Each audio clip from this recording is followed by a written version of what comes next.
اعوذ باللہ من الشیطان الرجیم، بسم اللہ الرحمن الرحیم۔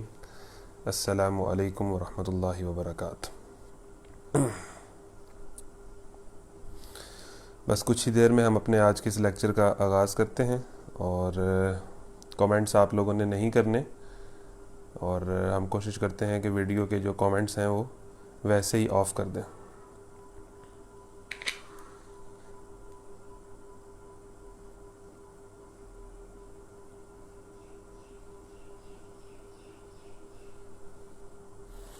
جی، یہ ویڈیو کے کامنٹس آف ہو گئے ہیں، تو اب انشاءاللہ آپ کوئی شرارت نہیں کریں گے۔ تو کامنٹس کرنے کی ویسی اجازت نہیں تھی، تو اب ہم نے ویڈیو کے جو کامنٹس ہیں وہ ویسے بھی آف کر دیں ہیں۔ جہاں تک آواز کا مسئلہ ہے وہ انشاءاللہ ہمیں پتہ چل جائے گا، اگر نہ آ رہے ہوں، یہاں پر ہیں بتانے والے، تو انشاءاللہ وہ چیز بھی ساتھ ہی مینیج ہو جائے گی۔ یہ والا قرآن اگر آپ میرے سامنے رکھ دیں۔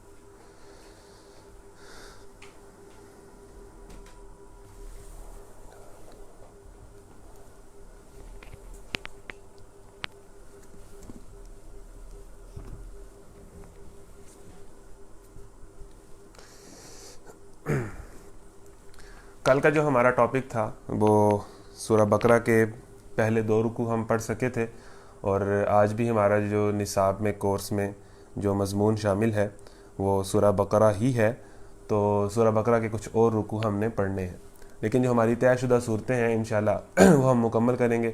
مثال کے طور پر 30واں سپارہ ہے تو اس پہ ہمیں 2 دن لگ سکتے ہیں۔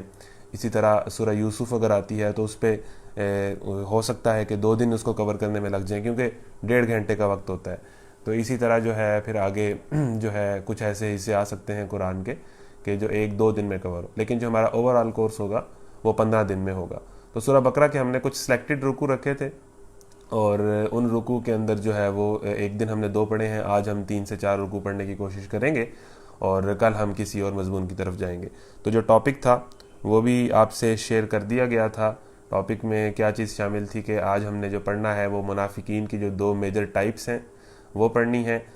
اس کے بعد ہم نے دا اسٹوری آف ایڈم اینڈ ابلیس، حضرت آدم اور ابلیس کا جو واقعہ ہے، جو آغاز تھا اس دنیا کا، انسانیت کا، وہ پڑھنا ہے، اور purpose of humanity and purpose of creation of mankind and this earth, اس زمین اور انسانیت کو پیدا کرنے کا جو پرپز ہے اللہ تعالیٰ کا، وہ ہم آج کے رکوع میں پڑھیں گے۔ اور آیت الکرسی، ٹھیک ہے نا، جو قرآن کی کہہ لیں کہ حدیث کے مطابق سب سے افضل آیت ہے۔ آیت الکرسی حدیث کے مطابق ایک حدیث میں سب سے افضل آیت بھی قرآن کو اس کو کہا گیا ہے، تو وہ آیت بھی ہم پڑھیں گے، ٹھیک ہے جی۔ تو یہ ہمارا آج کا جو ہمارا ٹاپک ہے، اس میں ہم یہ چیزیں کور کریں گے۔ آپ لوگ غور سے بات کو، لیکچر کو سنیں، اور کوشش کریں کہ آپ اس کے ساتھ ساتھ نوٹس لیں، اور جس جگہ پہ آپ اس لیکچر کو سن رہے ہوں آپ آئسولیشن کے اندر ہوں، ٹھیک ہے، آپ اکیلے ہوں، آپ کسی شور والی جگہ پہ نہ ہوں۔ تو آغاز کرتے ہیں جی۔ اعوذ باللہ من الشیطان الرجیم، بسم اللہ الرحمن الرحیم۔ سورہ البقرہ ہے، اس کو کل ہم نے جہاں سے چھوڑا تھا، اولئک الذین اشتروا الضلالۃ بالہدی فما ربحت تجارتہم وما كانوا مہتدین۔ بسم اللہ الرحمن الرحیم، مثلهم كمثل الذی استوقد نارا فلما اضاءت ما حوله ذهب الله بنورهم وتركهم في ظلمات لا يبصرون ثم بكم عمي فهم لا يرجعون أو كصيب من السماء فيه ظلمات ورعد وبرق يجعلون أصابعهم في آذانهم من الصواعق حذر الموت والله محيط بالكافرين يكاد البرق يخطف أبصارهم كلما أضاء لهم مشوا فيه وإذا أظلم عليهم قاموا ولو شاء الله لذهب بسمعهم وأبصارهم إن الله على كل شيء قدير يا أيها الناس اعبدوا ربكم الذي خلقكم والذين من قبلكم لعلكم تتقون الذي جعل لكم الأرض فراشا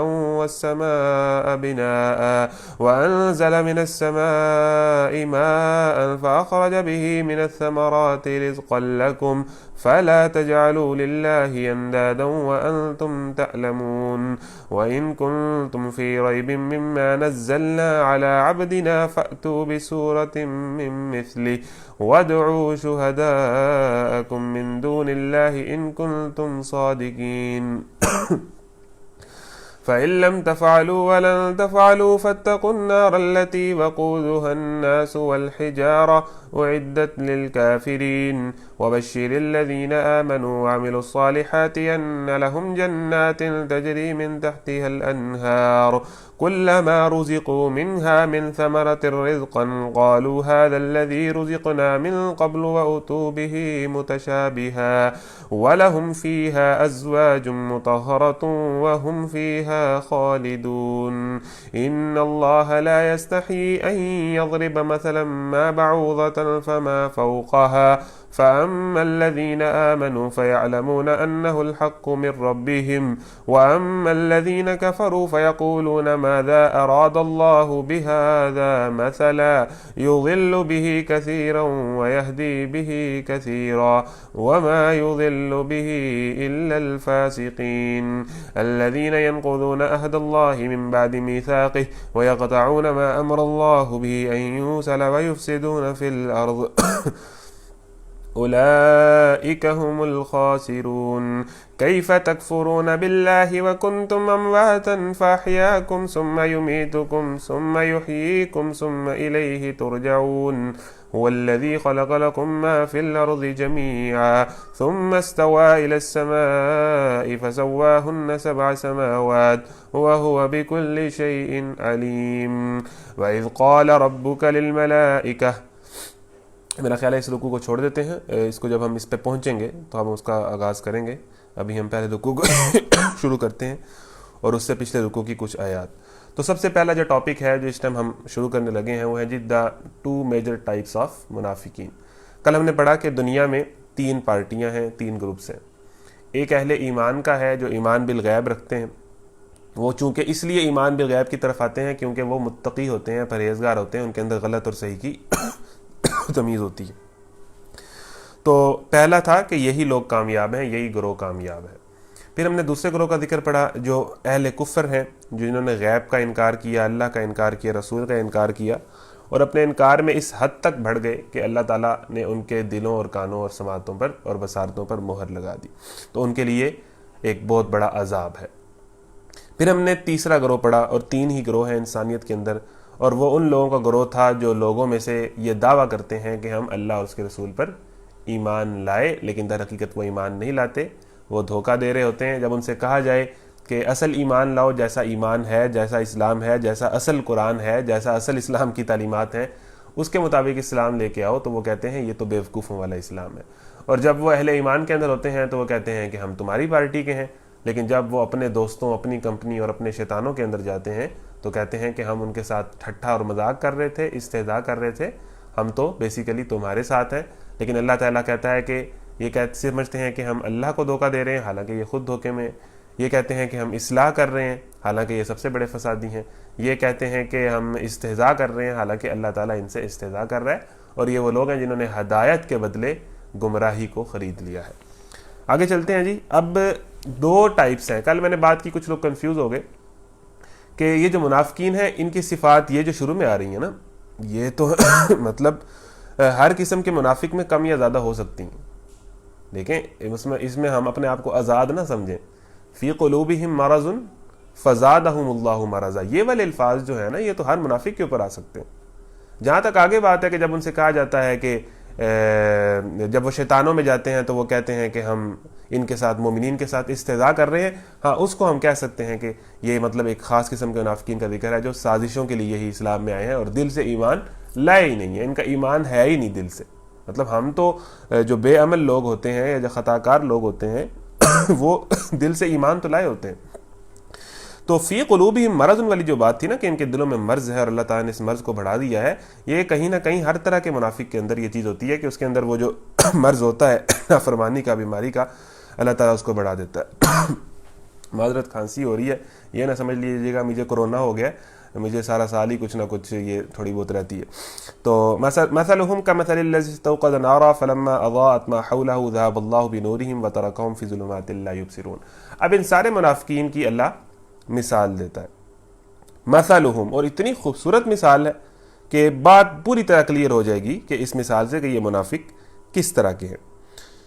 ان کی مثال ایسی ہے جیسے ایک شخص نے آگ روشن کی اور جب اس نے سارے ماحول کو روشن کر دیا تو اللہ نے ان کا نور بصارت سلب کر لیا اور انہیں اس حال میں چھوڑ دیا کہ تاریکیوں میں انہیں کچھ نظر نہیں آتا. یہ تفہیم القرآن ایپ ہے، اگر آپ میرے ساتھ ورڈ ٹو ورڈ چلنا چاہتے ہیں تو آپ اس ایپ کو ڈاؤن لوڈ کر لیں. ہم نے گروپ میں اس کا جو ہے وہ تصویر بھی دی تھی، پلے اسٹور پہ یہ موجود ہے، ایپ اسٹور پہ بھی میرا خیال ہے اس سے ڈیفرنٹ مل جائے گی، تو آپ ڈاؤن لوڈ کر لیں تاکہ آپ میرے ساتھ ساتھ چل سکیں.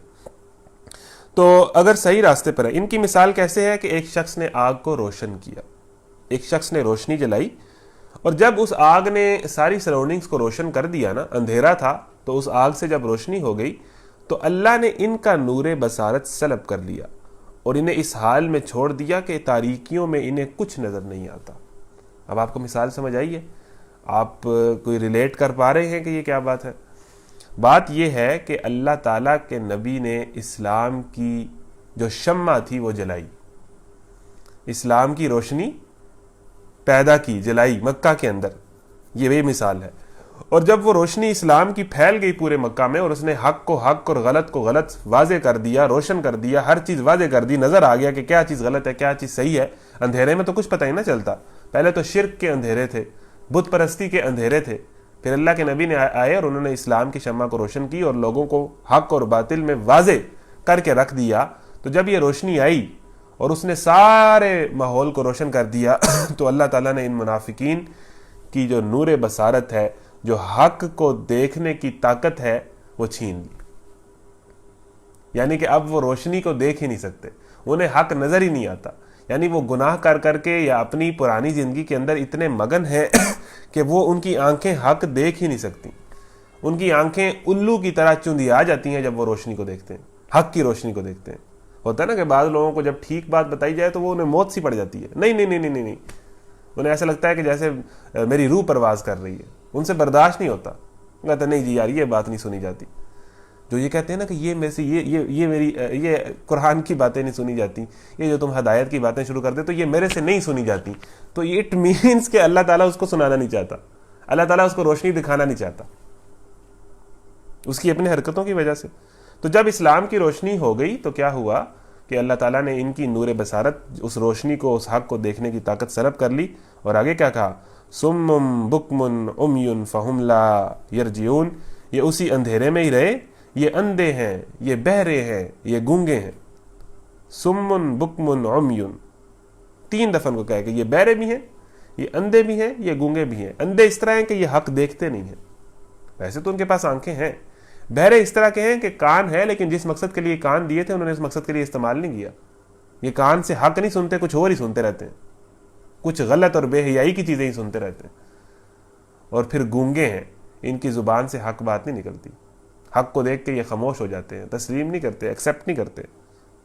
فہم لا یرجعون، اور یہ لوگ پلٹنے والے نہیں ہیں اور انہیں تاریکیوں میں کچھ نظر نہیں آئے گا. یعنی جیسے پہلے اندھیرا تھا روشنی ہونے سے پہلے، تب بھی یہ تاریکی میں تھے، تب تو سارے ہی تاریکی میں تھے. لیکن جب روشنی ہوئی اسلام کی تو کچھ لوگ اس تاریکی سے نکل کے روشنی میں چلے گئے، اور کچھ لوگوں نے یہی پسند کیا کہ ہم نے اندھیروں میں ہی رہنا ہے. اور جنہوں نے یہ پسند کیا کہ ہم نے اندھیروں میں ہی رہنا ہے تو اللہ تعالیٰ نے ان کے لیے روشنیوں کے اندر اندھیرا کر دیا، روشنیوں کے اندر، ان کی آنکھوں کے اندر ان سے بصارت چھین لی حق کو دیکھنے کی. کتنی خوبصورت مثال ہے. یہ بہرے ہیں، گونگے ہیں، اندھے ہیں، یہ اب نہ پلٹیں گے. یا پھر ان کی مثال یوں سمجھو، فَمَثَلُهُمْ أَوْ كَصَيِّبٍ مِّنَ السَّمَاءِ فِيهِ ظُلُمَاتٌ وَرَعْدٌ وَبَرْقٌ. یا پھر ان کی مثال یوں سمجھو کہ آسمان سے زور کی بارش ہو رہی ہے اور اس کے ساتھ اندھیری گھٹا اور کڑک اور چمک بھی ہے. یہ بجلی کے کڑاکے سن کر اپنی جانوں کے خوف سے کانوں میں انگلیاں ٹھونس لیتے ہیں. اب یہ آتا کو سمجھ آئیے؟ اب اس مثال کو ذرا ریلیٹ کیجئے گا کہ پھر میں آپ کو سناتا ہوں. یا پھر ان منافقین کی مثال یوں سمجھو کہ آسمان سے زور کی بارش ہو رہی ہے اور اس بارش کے اندر اندھیری گھٹا بھی ہے، کڑک بھی ہے، چمک بھی ہے، یعنی بجلی بھی گرج رہی ہے. ٹھیک ہے؟ اور یہ بجلی کے کڑاکے سن کر یہ لوگ کیا کرتے ہیں؟ اپنی کانوں میں انگلیاں ڈال لیتے ہیں اپنی جانوں کو بچانے کے خوف سے. اس بارش سے، اس طوفانی بارش سے یا اس بجلی کے کڑاکوں سے وہ ڈر جاتے ہیں اور اپنی جان بچانے کے خوف سے اپنے کانوں میں انگلیاں ٹھونس لیتے ہیں. اور اللہ ان منکرین حق کو ہر طرف سے گھیرے میں لیے ہوئے. اب آپ کے سوال کا جواب آ گیا. اللہ تعالیٰ نے یہاں 2 مثالیں دی ہیں منافقین کی.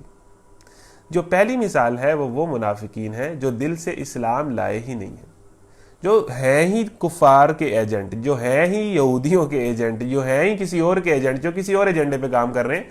نام ان کا مسلمانوں والا ہے، ٹھیک ہے نا، ان کے نہ عقائد درست ہیں، نہ وہ اسلام، بلکہ وہ تو اسلام کے احکامات کا استہزاء کرتے ہیں.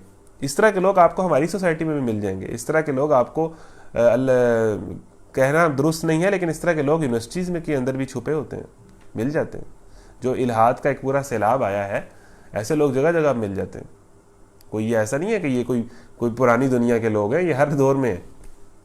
ٹھیک ہے نا، جو مطلب جن کے عقائد ہی درست نہیں ہیں، جو اسلام کو پسند ہی نہیں کرتے، جو اسلام سے ہیٹ کرتے ہیں مسلمان اور مسلمانیت کا دعویٰ کرتے ہیں اور اسلامی احکامات کا مذاق اڑا رہے ہوتے ہیں، اور بیسیکلی وہ دل سے اسلام لائے ہی نہیں ہیں، وہ اسلام کی ترقی نہیں چاہتے، اسلام کے خلاف سازشیں کرنے ہی آئے ہیں. تو پہلی مثال ان منافقین کی تھی. کیا مثال تھی؟ کہ کسی نے آگ جلائی، جب انہوں نے اسلام کی روشنی سے پوری جگہ روشن ہوگی تو ان کی نور بصارت چھین لی گئی. وہ اندھے ہیں، وہ بہرے ہیں، وہ گونگے ہیں، وہ انہی اندھیروں میں رہیں گے، وہ ٹھیک نہیں ہونے والے اور وہ پلٹ کر نہیں آئیں گے. اب جو دوسری مثال ہے نا، وہ ہم جیسوں کی ہے، جس کا آپ بار بار سوال کر رہے تھے. لیکن وہ کل جو میں نے چیزیں پڑھائیں اس میں نے آپ کو پھر بتا دیا کہ اس میں آپ یہ نہیں کہہ سکتے کہ یہ صرف اس لیے ہے. کچھ چیزیں ہمارے پہ بھی آ سکتی ہیں. فی قلوبہم مرض، جیسے میں نے بات کی، اس کو ہم کسی نہ کسی دائرے میں اپنے اوپر بھی لا سکتے ہیں. خدا نہ خواستہ، اللہ نہ کرے، اللہ ہمیں نفاق سے بچائے.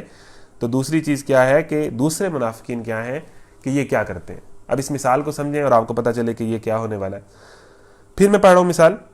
ان کی مثال یوں سمجھو کہ آسمان سے زور کی بارش ہو رہی ہے اور اس کے ساتھ اندھیری گھٹا اور کڑک اور چمک بھی ہے. یہ بجلی کے کڑاکے سن کر اپنی جانوں کے خوف سے کانوں میں انگلیاں ٹھونس لیتے ہیں. اللہ ان منکرین حق کو ہر طرف سے گھیرے میں لیے ہوئے ہے. چمک سے ان کی حالت یہ ہو رہی ہے کہ گویا ان قریب بجلی ان کی بصارت اچک لے جائے گی. جب ذرا کچھ روشنی انہیں محسوس ہوتی ہے تو اس میں کچھ دور چل لیتے ہیں، اور جب ان پر اندھیرا چھا جاتا ہے تو کھڑے ہو جاتے ہیں. اللہ چاہتا تو ان کی سماعت اور بصارت بالکل ہی سلب کر لیتا، یقیناً وہ ہر چیز پر قادر ہے. اللہ اکبر. اب میں آپ کو یہ مثال ذرا ڈیٹیل میں سمجھانا چاہتا ہوں. مثال دیکھ لیں، آسمان سے بارش ہو رہی ہے، بارش بڑی تیز ہے، اور پھر بارش میں بار بار تیز کڑک بجلی بھی جو ہے نا گرجتی ہے، بڑی ٹھا کی آواز سے نا تیز کڑک بجلی بھی چمکتی ہے. ویسے تو بارش بہت اچھی ہوتی ہے، گرمیوں میں بارش تو رحمت ہوتی ہے، بارش تو ٹھنڈی ہوائیں لے کے آتی ہے، بارش تو رحمت کا پیغام لے کے آتی ہے، تو بارش تو بہت اچھی چیز ہے. لیکن بارش کے اندر ایک نیگیٹو چیز کیا ہوتی ہے کہ وہ کیا کرتی ہے، وہ بجلی بھی ہے، کڑک بھی ہے، اس میں وہ خوف بھی ہے، وہ شور بھی ہے، تو وہ چیز بھی اس کے اندر ساتھ ہے، کڑک بھی ہے. تو یہ والے جو منافقین ہیں یہ کیا کرتے ہیں کہ بارش کے اندر جب بجلی کی آواز آتی ہے نا، کڑک کی آواز آتی ہے، تو یہ خوف زدہ ہو جاتے ہیں اور اپنی جان بچانے کے لیے کیا کرتے ہیں کہ اپنی کانوں میں انگلیاں ٹھوس لیتے ہیں اور بات کو سننے سے انکار کر دیتے ہیں. اس سے خوبصورت مثال جو ہے کوئی اور دے نہیں سکتا ان منافقین کی سائیکی بیان کرنے کی. اب آپ سمجھیں، بارش سے مراد ہے اسلام کی رحمت کی بارش، اور جو کڑک ہے نا، جو بجلی ہے، جو میں نے آپ کو کہا تھا کہ ایک خوفناک چیز ہے اس کے اندر، وہ اسلام کا وہ والا حصہ ہے جو مشکل ہے، آسان نہیں ہے. مثال کے طور پر گرل فرینڈ سے بچنا، اپنی نظر کی حفاظت کرنا آسان تو نہیں ہے نا، مشکل کام ہے. پھر جناب سود سے بچنا، ٹھیک ہے، بددیانتی اور کاروبار کے اندر جھوٹ اور بددیانتی سے بچنا، حرام سے بچنا، اور سب سے بڑھ کے اللہ تعالیٰ کی راہ میں جہاد کرنا، ٹھیک ہے نا، 5 وقت نماز با جماعت مسجد میں ادا کرنا. یہ کچھ حصے ہیں جو جن کو مشکل ہے، آسان نہیں ہے. تو یہ جب بارش میں کڑک ہے نا، اس سے مراد یہ ہے اسلام کا مشکل حصہ. مطلب اسلام میں عقائد ہیں، پھر جو ذمہ داریاں ہیں، نماز روزہ تو بہت سارے لوگ کر بھی لیتے ہیں، لیکن جب جہاد کی بات آتی ہے، جب اللہ کی راہ میں لڑنے کی باری آتی ہے، جب اسلام کو ڈیفینڈ کرنے کی باری آتی ہے، جب دشمن حق کے سامنے حق بولنے کی باری آتی ہے، جب کاروبار کے اندر سے حرام نہ کھانے کی باری آتی ہے اور جھوٹ سے بچنے کی باری آتی ہے، جب امانت دار ہونے کی باری آتی ہے، جب گرل فرینڈ سے بچنے کی باری آتی ہے، یونیورسٹیز کے اندر اپنی آنکھوں کی حفاظت کرنے کی باری آتی ہے، تو یہ مشکل پارٹ ہے نا. تو اس سے مراد ہے اس بارش، رحمت کی بارش کے اندر کڑک جو مشکل ہے. تو یہ منافقین کیا کرتے ہیں، سوکھا سوکھا آسان آسان اسلام قبول کر لیتے ہیں. چلو نماز شماز پڑھ لیا کریں گے، ٹھیک ہے نا، ہاں ٹھیک ہے، مطلب اللہ رسول کو ماننا، بعض اوقات نعت خوانی کی مجلس میں چلے جانا، کسی میلاد کی مجلس میں چلے جانا، ٹھیک ہے نا، کبھی کسی غریب کی مدد کر دینا، ٹھیک ہے نا. یہ آسان چیزیں ہیں، نیکی کی باتیں ہیں، لیکن آسان ہے. یہ ان منافقین کو قبول ہے. لیکن جب باری آتی ہے مشکل کام کی، اللہ کے اس حکم کی جس کے اوپر اپنے آپ کو کنٹرول کرنا ہوتا ہے، تو یہ کیا کرتے ہیں، اپنی کانوں میں انگلیاں ٹھونس لیتے ہیں. نہ نہ نہ نہ، یہ والا کام نہیں ہم کر سکتے، یہ والی چیز نہیں ہم کر سکتے، یہ چیز نہیں ہوگی، یہ والی کر لیں گے، یہ چیز نہیں ہم کر سکتے. تو یہ اپنی کانوں میں انگلیاں ٹھونس لیتے ہیں. تو پرابلم ہے، یہ اپنی کانوں میں انگلیاں ٹھونس لیتے ہیں جب مشکل حکم کی باری آتی ہے. ٹھیک ہے جی. اور پھر یہ کیا کرتے ہیں آگے، اس سے بھی عجیب الفاظ ہے کہ وہ کیا کرتے ہیں کہ ان قریب اللہ ان منکرین حق کو ہر طرف سے گھیرے میں لیے ہوئے ہیں. یہ دوسرے منافقین ہیں. ٹھیک ہے. چمک سے ان کی حالت یہ ہو رہی ہے کہ گویا ان قریب بجلی ان کی بصارت اچک لے جائے گی. یعنی یہ اسلام کے مشکل احکامات سے اتنا ڈرتے ہیں اور اتنا ان کو جو ہے وہ اگنور کر رہے ہیں کہ جی میرے سے نہیں ہوتا، میں یہ چیز نہیں کر سکتی، جی 2020 آ گیا ہے، میرا گھر نہیں اجازت دیتا، میرا معاشرہ نہیں اجازت دیتا، میرا کلچر نہیں اجازت دیتا، یہ ہے وہ ہے، مجبوریاں ہوتی ہیں، آپ کو کیا پتا میں کن حالات سے گزر رہی ہوں. کنٹینیوسلی اللہ کے احکامات جو تھوڑے سے مشکل ہیں فالو کرنا، جب ان کو اگنور کرتے چلے جاتے ہیں تو اللہ تعالیٰ کہتا ہے کہ ان قریب ان کی حالت کیا ہو جائے گی، ان کی بصارت چھین لی جائے گی. وہی حالت جو پچھلے منافقین کی ہے. بات سمجھے آپ؟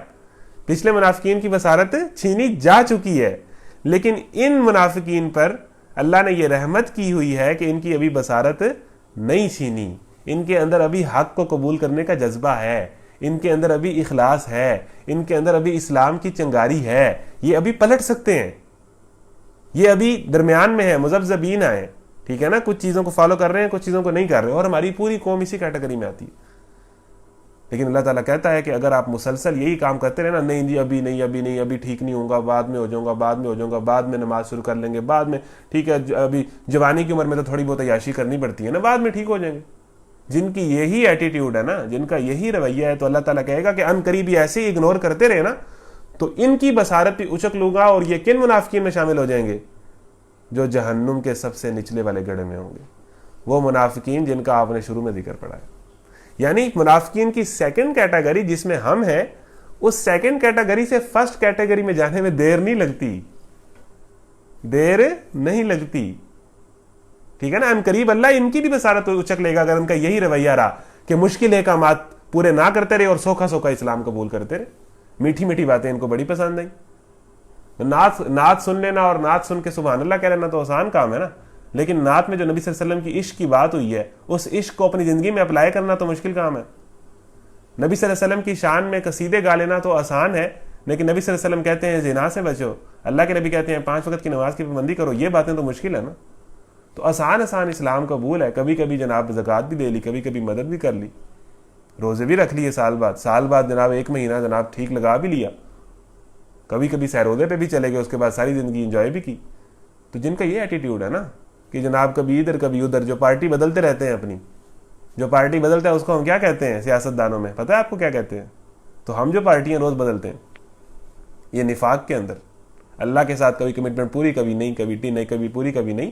ان قریب اللہ ان کی بصارت اچک لے گا، لیکن اللہ کی رحمت ہے کیونکہ یہ اسلام سے مخلص ہیں، ان میں وہ والی صفات نہیں ہے جو ان میں تھیں، سازشی لوگ یہ نہیں ہیں، یہ اسلام کا نقصان نہیں کرنے آئے، اس لیے اللہ تعالیٰ ان پہ رحمت کر رہا ہے، ان کو موقع دے رہا ہے، ان کو موقع دے رہا ہے۔ لیکن اگر ان کا کنٹینیوسلی یہ ایٹیٹیوڈ رہا تو اللہ ان کی بصارت بھی اچک لے جائے گا۔ اور اگلے الفاظ سنیں، جب ذرا کچھ روشنی انہیں محسوس ہوتی ہے تو اس میں کچھ دور چل لیتے ہیں۔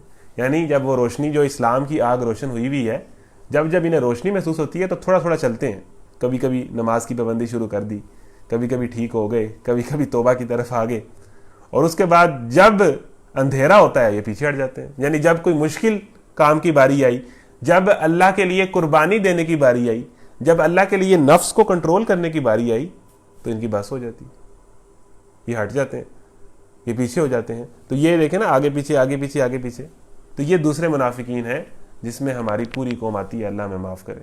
تو اللہ تعالیٰ کیا کہتا ہے؟ اللہ چاہتا، اگلی آیت ہے اور یہ منافقین کی مثال ختم ہو جائے گی، پھر ہم اگلے ٹاپک پہ جا رہے ہیں۔ اللہ چاہتا تو ان کی بصارت بھی سلب کر لیتا، ان کی سماعت بھی سلب کر لیتا۔ وَلَوْ شَاءَ اللَّهُ لَذَهَبَ بِسَمْعِهِمْ وَأَبْصَارِهِمْ إِنَّ اللَّهَ عَلَى كُلِّ شَيْءٍ قَدِيرٌ۔ اللہ ہر چیز پر قادر ہے۔ اگر اللہ رحمان اور رحیم بھی ہے نا، تو اللہ کے لیے کوئی مشکل کام نہیں ہے کہ وہ کسی کو عذاب دے، اس کے فیصلے اٹل ہیں۔ تو اللہ کہہ رہا ہے کہ میں ان کو موقع دیا ہوا ہے، ابھی بھی ٹائم ہے یہ پلٹ آئیں، ابھی بھی ٹائم ہے یہ توبہ کر لیں، ابھی بھی ٹائم ہے یہ قرآن کی طرف آ جائیں، ابھی بھی ٹائم ہے یہ اپنی زندگیاں تبدیل کر لیں۔ نہیں تو میں ان کو اگر یہ کنٹینیوسلی اگنور کرتے رہے نا کہ جی بعد میں نیک ہو جاؤں گا، بعد میں پوری طرح مسلمان ہو جاؤں گا، تو ان قریب یہ اس کیٹیگری میں چلے جائیں گے جس کیٹیگری میں پچھلے منافقین ہیں اور جن کی واپسی کی امید کوئی نہیں ہے، جو اندھے ہیں، بہرے ہیں، گونگے ہیں، جو مہر لگ چکی ہیں جن کے اوپر۔ تو اس کیٹیگری سے اس کیٹیگری میں اگر غفلت کریں گے تو ہم جا سکتے ہیں۔ تو اللہ تعالیٰ کہہ رہا ہے کہ میں چاہوں تو ان کی بصارتیں اور سماعتیں سلب کر لوں، لیکن میں نہیں کر رہا، کیونکہ ان کے اندر کچھ اخلاص ہے، کچھ چنگاری ہے، کچھ تڑپ ہے، کچھ ان کے اندر ابھی امید باقی ہے، کچھ ان کے اندر جذبہ ہے، کچھ ان کے اندر اس بات کی فکر ہے کہ میں نے اللہ کے پاس جانا ہے۔ تو اس لیے میں نے ان کے ساتھ یہ رحمت کی ہوئی ہے کہ ان کی ابھی بصارت سلب نہیں کی، ان کے اندر یہ احساس رکھا ہوا ہے کہ میں نے ٹھیک ہونا ہے، میں نے قرآن کو فالو کرنا ہے۔ نہیں تو جب یہ احساس بھی چلا جائے گا نا کہ میں نے ٹھیک ہونا ہے تو پھر وہ ایمان بھی نکل چلا جائے گا۔ اللہ تعالیٰ ہر چیز پر قادر ہے۔ یہ ہے جی منافقین کی 2 صفات۔ تو دنیا میں 3 پارٹیاں، نمبر 1 اہل ایمان، نمبر 2 اہل کفر، ان کی 2 ٹائپس ہیں، ایک بیان ہوئی ہے۔ نمبر 3 منافقین، اور منافقین کی 2 مثالیں ہیں۔ یہی 3 پارٹیاں اس دنیا میں، اور اللہ تعالیٰ نے کس پارٹی کو کامیاب کیا؟ سیمی منافقین کو کامیاب کیا؟ نہیں۔ پورے منافقین کو کامیاب کیا؟ نہیں۔ ان دونوں کو تو عذاب کی وعیدیں سنائی ہیں۔ کس کو کامیاب کا ہے؟ صرف اس گروہ کو جو ایمان بالغیب اور اس کے مطابق عمل کرتا ہے، آخرت پر یقین رکھتا ہے، نماز قائم کرتا ہے، وَمِمَّا رَزَقْنَاهُمْ يُنْفِقُونَ، وہی لوگ ہدایت پر ہیں اور وہی کامیاب ہیں۔ باقی سارے کامیابی کے کنسیپٹ جو تمہارے ہیں نا، جس کے پاس گاڑی آ گئی، بنگلہ آ گیا، تنخواہ 2 لاکھ ہو گئی، ڈگری جس کے پاس اچھی آ گئی، وہ کنسیپٹ تمہارے ہیں۔ قرآن کا یہ کنسیپٹ نہیں ہے کامیابی کا۔ تو ٹھیک ہے، تو اب سوچ لیں کہ ہم کس پارٹی میں ہیں اور ٹائم سے پارٹی بدل لیں، اس پہلے گروہ میں شامل ہو جائیں جس کو کامیابی کی خوشخبریاں سنائی گئی ہیں۔ انسانوں کے اندر یہی 3 طرح کے لوگ پائے جاتے ہیں۔ آگے چلتے ہیں جی، اگلی کہانی ہے جی، اللہ تعالیٰ ہمیں ہر طرح کے نفاق سے بچائے، ہم اللہ سے دعا کرتے ہیں، اور ہمیں اللہ تعالیٰ سچا مومن بنائے۔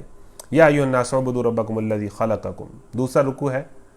اب میں اس کی تلاوت کر دیتا ہوں اور اس کے بعد ہم آگے چلیں گے۔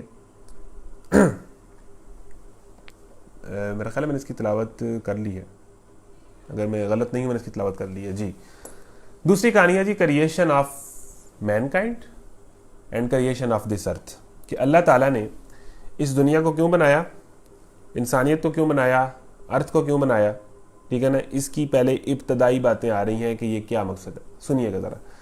یا ایھا الناس اعبدوا ربکم الذی خلقکم والذین من قبلکم لعلکم تتقون، اے انسانوں۔ اب آپ دیکھیں اللہ تعالیٰ نے 3 پارٹیوں کا ذکر کیا، یہ منافقین ہیں اور یہ ان کی مثالیں ہیں، یہ اہل کفر ہیں اور یہ اہل ایمان ہیں۔ اب اللہ تعالیٰ دیکھیں جب غصے کی باتیں کرتا ہے، غضب کی باتیں کرتا ہے، انسانوں سے ناراض ہوتا ہے، تو میں نے آپ کو پہلے کہا تھا کہ وہ الرحمن الرحیم، تو ساتھ ہی اس کی رحمت بھی جاگ اٹھتی ہے۔ اب ان تینوں طرح کے لوگوں کو اللہ تعالیٰ کیا کہہ رہا ہے، اے لوگو یا ایھا الناس۔ اب ان ساروں کو وہ اپنا ہی بندہ کہہ رہا ہے، اپنے ہی بنائے ہوئے لوگ کہہ رہے ہیں، بندے تو ہم اللہ کے ہی ہیں، اللہ نہیں پیدا کیے ہیں، چاہے وہ کافر ہیں، چاہے وہ منافق ہیں، چاہے وہ اہل مومن ہیں۔ تو اب اللہ تعالیٰ ان تینوں پارٹیوں کو علیحدہ علیحدہ مخاطب کر کے نا، جس طرح ایک ٹیچر ہے نا، وہ کلاس میں تم 3 ادھر ہو جاؤ، تم 4 ادھر ہو جاؤ، تم 6 ادھر ہو جاؤ، پہلے 3 کو علیحدہ لیکچر دے، پھر 4 کو علیحدہ لیکچر دے، پھر 6 کو علیحدہ لیکچر دے، اور پھر اس کے بعد وہ کہے کہ اب تم ساروں کے لیے لیکچر ہے، اب تم سارے اس بات کو کان کھول کے سنو۔ تو یہی کام اللہ نے کیا ہے کہ قرآن کے سٹارٹ میں سارے انسانوں کو علیحدہ علیحدہ کر کے مخاطب کیا ہے، اہل ایمان، اہل کفر، اینڈ دین منافقین، اور منافقین کو تو سب سے زیادہ مخاطب کیا ہے، سب سے زیادہ ذکر ہی منافقین کا ہے، اور پھر ان ساروں کو اکٹھا کر کے کہا اے لوگو اب میری بات سنو، یا ایھا الناس، اب سارے میری کان کھول کے بات سنو، میں چاہتا کیا ہوں۔ یا ایھا الناس اعبدوا ربکم الذی خلقکم والذین من قبلکم لعلکم تتقون، ایک ہی مطالبہ ہے اللہ کا۔ یہ جو کہتے ہیں کہ جی اسلام مشکل ہے، سمجھ نہیں آتی کیا کرنا ہے کیا نہیں کرنا، سمپل کہانی ہے، یا ایھا الناس اعبدوا، اے انسانوں بندگی کرو، عبادت کرو، کس کی؟ اپنے رب کی۔ عبادت تو بنتی اس کی ہے، حکم تو مانا ہی اس کا جاتا ہے جو آپ کا باس ہو، ٹھیک ہے نا، اطاعت تو اس کی جاتی ہے جو آپ کا ماسٹر ہو، تو تم اس کی اطاعت کرو جو تمہارا رب ہے۔ اور رب کے میننگ میں سورہ فاتحہ میں بتانا بھول گیا، رب کے میننگ کیئر ٹیکر کو بھی کہتے ہیں، رب پالنے پوسنے والے کو بھی کہتے ہیں، رب مینیجر کو بھی کہتے ہیں۔ یعنی مثال کے طور پر میرے پاس بہت ساری زمینیں، ٹھیک ہے نا، میں آپ تھوڑی سی مثال ایزی کر لیں کہ میں ایک یونیورسٹی کا وائس چانسلر ہوں، یا کہہ لیں کہ میں ایک اسکول کا ڈائریکٹر ہوں، یہ زیادہ ایزی ہو جائے گا۔ میں ایک اسکول کا ڈائریکٹر ہوں اور اس اسکول کو ٹیچر چلا رہے ہیں یا پرنسپل چلا رہے ہیں یا جو بھی ہیں، تو جو اسکول کا ڈائریکٹر ہے، کوئی بندہ اسکول کا ڈائریکٹر ہے، تو وہ اسکول کا ڈائریکٹر ہے، وہ اسکول کا مالک ہے، لیکن اس اسکول کے جو انٹرنل معاملات اپریٹ کر رہا ہے وہ کون کر رہا ہے؟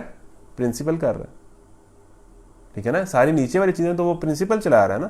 ڈائریکٹر کے پاس تو کچھ ایشوز آتے ہیں، کچھ اہم ایشوز آتے ہیں، ٹھیک ہے نا، کچھ خاص چیزوں پہ گائیڈنس آتی ہے، نیچے جو آپریٹ کر رہا ہے وہ تو ٹیم کر رہی ہے، لیکن مالک کون ہے اسکول کا؟ وہ ڈائریکٹر ہے۔ بات سمجھے آپ؟ تو اللہ تعالیٰ اس دنیا کا ڈائریکٹر بھی ہے اور پھر آپریٹر بھی ہے، یہ نہیں کہ اس کے نیچے کوئی اور کام کر رہا ہے۔ وہ رب جو ہے وہ مینیجر بھی ہے پوری دنیا کا، پھر اس کے بعد لک آفٹر کرنے والا بھی ہے، ساری چیز کو مینیج کر کے اوپر تک لے کے آنے والا، چلانے والا بھی وہی ہے، کیئر ٹیکر بھی وہی ہے، یعنی آل ان آل مینجمنٹ کے جو سارے پہلو ہیں دنیا کے وہ اللہ کے پاس، انسانیت کے، دنیا کے، پوری کائنات۔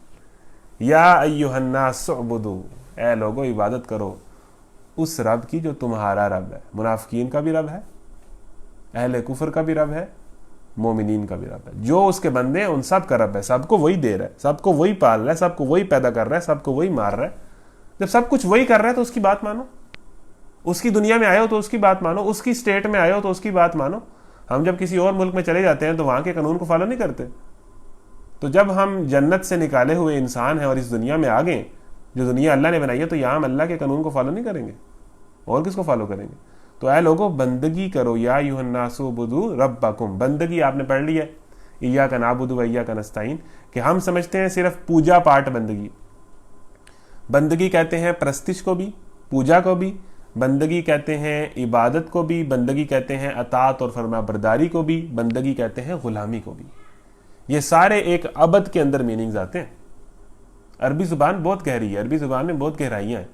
عبد کے اندر اطاعت بھی ہے, فرما برداری بھی ہے, غلامی بھی ہے, پوجا پرستش بھی ہے. تو اے لوگو, عبادت کرو اپنے رب کی, الذی خلقکم. اب اس میں ایک اور بات, اللہ تعالیٰ نے قرآن میں کیا کہا؟ یا ایھا الناس, اے لوگو. اب کچھ لوگ جو کہتے ہیں کہ جی قرآن صرف بریلویوں کے لیے آیا ہے, قرآن صرف جناب اہل تشیع کے لیے آیا ہے, قرآن صرف وہابیوں کے لیے ہے, یا قرآن صرف ہمارے لیے ہے, یا قرآن صرف مسلمانوں کے لیے. آپ کون ہوتے ہیں قرآن کو محدود کرنے والے؟ قرآن تو ساری انسانیت کے لیے. اگر قرآن کی ساری انسانیت کے لیے نہ ہوتا تو یہاں پر کسی فرقے کا نام مینشن ہوتا. یا ایھا الذین آگے فلانا, یا ایھا الذین آگے فلانا, یا ایھا المسلمون ہوتا, یا ایھا الکافرون ہوتا. اللہ سارے انسانوں کا رب ہے. یہ قرآن جو ہے نا, یہ جو قرآن ہے, یہ صرف میرے لیے نہیں آیا, یہ صرف آپ کے لیے نہیں آیا, یہ ساری انسانیت کے لیے آیا ہے. یہ جو انڈیا کے ایکٹر ایکٹریسز ہیں نا, جن کو آپ فالو کر رہے ہوتے ہیں ہم نوجوان, یہ کتاب ان کے لیے بھی ہدایت بن کر آئی ہے. انہیں اس طرف لانا ہے. یہ جو کافر ہیں بہت بڑی تعداد میں, 8 ارب لوگوں کے انسان ہیں, یہ سارے اس کے پیمانے کے اوپر آئیں گے تو حق ہوں گے, کیونکہ یہ اللہ کی کتاب ہے. اور اللہ کی کتاب صرف پاکستان والوں سے مخاطب نہیں ہے, صرف مسلمانوں سے مخاطب نہیں ہے. ساری انسانیت کو یہ دعوت دیتی ہے کہ اللہ کے بندے بنو, کیونکہ یہ قرآن اللہ کا ہے اور ساری انسانیت کا مالک اللہ ہے. تو قرآن کسی ایک خاص محدود فرقے کے لیے نہیں آیا, سارے انسانوں کا قرآن ہے. یہ میرا قرآن بھی ہے, یہ آپ کا قرآن بھی ہے. کوئی اسے ایک خاص دائرے تک محدود نہیں کر سکتا. تو یا ایھا الناس اعبدوا ربکم الذی خلقکم. اے لوگو, ایک مطالبہ ہے, ساری باتیں سننے کے بعد ایک مطالبہ ہے کہ عبادت کرو اپنے رب کی. کیوں کرو جی؟ پہلی وجہ کیوں کرو, آگے ریزنز آ رہی ہیں, اور یہ ریزن ہمیں قائل کر لیتی ہیں کہ جی عبادت تو اسی کی بنتی. خلقکم, پہلی ریزن کہ اس نے تمہیں پیدا کیا. والذین من قبلکم, اور اس لیے بھی کہ جو تم سے پہلے آئے تھے ان کو بھی پیدا کیا. یعنی تمہیں بھی اس نے پیدا کیا اور تمہارے باپ دادا کو بھی اسی نے ہی پیدا کیا. یعنی کہ تم جدی پشتی, وہ پیچھے سے اللہ تعالیٰ کے غلام ہو, حضرت آدم سے لے کے اب تک. یعنی کوئی کہہ رہا ہے کہ میں اب اس کا غلام بنا ہوں, ایسا نہیں ہے. تمہارے باپ دادا کو پیدا کرنے والا بھی اللہ تھا, تمہارے بڑوں کو پیدا کرنے والا بھی اللہ تھا, دنیا میں جتنے انسان آئے ہیں سب کو پیدا کرنے والا بھی اللہ تھا. ایک تو اس لیے اللہ کی بندگی کرو کہ میں نے تمہیں پیدا کیا ہے, میں تمہارا کریٹر ہوں, خالق ہوں. ایک اس لیے بندگی کرو کہ میں تمہارا رب ہوں, تمہیں دے بھی رہا ہوں, پال بھی رہا ہوں, پوس بھی رہا ہوں, نعمتیں بھی دے رہا ہوں, وسائل بھی دے رہا ہوں, لک آفٹر بھی کر رہا ہوں, اس لیے بندگی کرو. پھر میری بندگی اس لیے کرو کہ تمہارے جو باپ دادا تم سے پہلے گزرے ہیں ان سب کو بھی میں نے ہی پیدا کیا ہے, ان سب کا بھی خالق میں ہی ہوں. لعلکم تتقون, تاکہ تم تقوی اختیار کرو. یہ ہے جی پہلی آیت. لوگوں, بندگی اختیار کرو اپنے اس رب کی جو تمہارا اور تم سے پہلے سے جو لوگ گزرے ہیں ان سب کا خالق ہے. تمہارے بچنے کی توقع اسی صورت ہو سکتی ہے. تقوی کہتے ہیں بچنا. یعنی اگر ہم اسلامی اصطلاح میں دیکھیں تو ہم تقوی کو میننگ یہ لیتے ہیں کہ تقوی یہ ہے کہ اللہ کے خوف سے, گناہوں سے بچنا, اللہ کی نافرمانی سے بچنا. تو تقوی بچنے کو کہتے ہیں. تو اللہ کہہ رہا ہے کہ دا اونلی وے, ایک سنگل آپشن ہے اگر تم اللہ کے عذاب سے بچنا چاہتے ہو تو وہ اللہ کی بندگی ہے. یعنی اور کوئی رستہ نہیں ہے. ہم نے جو مختلف رستے نکالے ہوئے ہیں نا, کہ کوئی اس طرح, کوئی اس طرح, کوئی اس طرح, ایک ہی رستہ جاتا ہے, وہ اللہ کی بندگی ہے. اور وہی اللہ کی بندگی کر کے ہی تم اللہ کے غضب سے بچ سکتے ہو, اور کوئی آپشن نہیں ہے. یعنی رستہ ایک ہی ہے قرآن جو اللہ نے بتا دیا. یعنی آپ کو ایک مالک کہہ رہا ہو کہ آپ پاس اس صورت میں ہوں گے کہ جب آپ یہ کام کریں گے, تو آپ کوئی اور کام کریں گے تو وہ پاس آپ کو نہیں کرے گا. آپ اس کی جناب منتیں ترلے شروع کر دیں، نہیں جی نہیں جی نہیں جی آپ میں یہ بھی کرتا ہوں یہ بھی کرتا ہوں یہ بھی کرتا ہوں، لیکن جو آپ چیز مجھے بتا رہے ہیں نا میں یہ نہیں کر سکتا، آپ مجھے معاف کر دیں. ایسے نہیں ہوگا. اس نے جو چیز بتائی ہے کہ آپ کے بچنے کی توقع ہے بندگی سے، تو بالکل اپنے آپ کو سیکیور کرنا ہے، سیف کرنا ہے، تو ایک ہی رستہ ہے، وہ ہے تقویٰ کا راستہ. بچنے کا ایک ہی رستہ ہے اللہ تعالیٰ کی بندگی. ہمارے بڑوں کا بھی ایک ہی رستہ ہے بچنے کا، ہمارے آنے والوں کا بھی یہی رستہ ہے بچنے کا، ہمارا رستہ بھی یہی ہے. آگے چلیں جی. تمہارے بچنے کی توقع اسی صورت ہو سکتی ہے، وہی تو ہے جس نے تمہارے لیے زمین کا فرش بچھایا. اب اللہ تعالیٰ ایک ایک چیز گنا رہا ہے کہ تم میری بندگی کیوں کرو. الذی جعل لکم الارض فراشا والسماء بناء، وہی تو ہے جس نے تمہارے لیے زمین کا فرش بچھایا، آسمان کی چھت بنائی. اب دیکھیں ایک چھت کھڑی کرنی ہو نا، ایک گھر بنانا ہو تو سال لگ جاتا ہے. ایک کمرے کی چھت کھڑی کرنی ہو، لینٹر ڈالنا ہو کتنا ٹائم لگ جاتا ہے. لیکن یہاں آپ دیکھیں کہ اللہ تعالیٰ نے اتنا بڑا آسمان چھت بنا دیا ہے، بغیر کسی کیل کے، بغیر کسی لکڑی کے، بغیر کسی اینٹ کے ہمارے اوپر آسمان کی چھت ہے. اور کب سے کھڑی ہے؟ ایک گھر کتنی دیر چل جاتا ہے انسانوں کا بنایا ہوا؟ 10 سال، 15 سال، 20 سال، 25 سال، 50 سال، 100 سال، 200 سال. وہ چھت اتنا بڑا چھت ہے، اور جب سے دنیا بنی ہے تب سے ہے، اور رہتی دنیا تک وہ چھت رہے گا. وہ تو آسمان تب پھٹے گا نا جب قیامت آئے گی، اللہ کے اذن سے ہی پھٹے گا. تو آسمان کو جس نے چھت بنایا، زمین کو جس نے فرش بنایا، اور پھر آگے کیا کیا؟ اوپر سے پانی برسایا، اور پھر کیا کیا؟ اور اس کے ذریعے سے ہر طرح کی پیداوار نکال کر تمہارے لیے رزق بہم پہنچایا. پس تم جب یہ جانتے ہو تو دوسروں کو اللہ کا مد مقابل نہ ٹھہراؤ. ابھی اللہ تعالیٰ پورا سسٹم جو اس دنیا میں چل رہا ہے نا، اس کا ذکر کر رہا ہے کہ اس نے زمین بنائی، زمین کے اوپر آسمان بنایا، اور زمین کو چلانے کے لیے کیا سسٹم بنایا؟ آسمان سے پانی برسایا. اگر آسمان سے پانی نہ برسے مجھے بتائیں، اگر آسمان سے پانی نہ برسے تو کوئی ایک انسان زندہ ہو؟ ایک انسان بھی زندہ نہیں بچے گا. کیسے؟ آگے لکھا ہوا ہے آسمان سے جب پانی برستا ہے تو کیا ہوتا ہے؟ زمین سے ہر طرح کی پیداوار نکلتی ہے، ہر طرح کا رزق نکلتا ہے، اور پھر تم اس رزق کو کھاتے ہو. یعنی کہ وہ ثابت کر رہا ہے کہ میں رب کس طرح ہوں. اللہ تعالیٰ نے شروع میں کیا کہا؟ یا ایھا الناس اعبدوا ربکم الذی خلقکم. رب میں نے کہا تھا کہ صرف کریٹر بھی ہو، خالق کریٹر بھی ہے، پھر اس کے بعد مینیجر بھی ہے.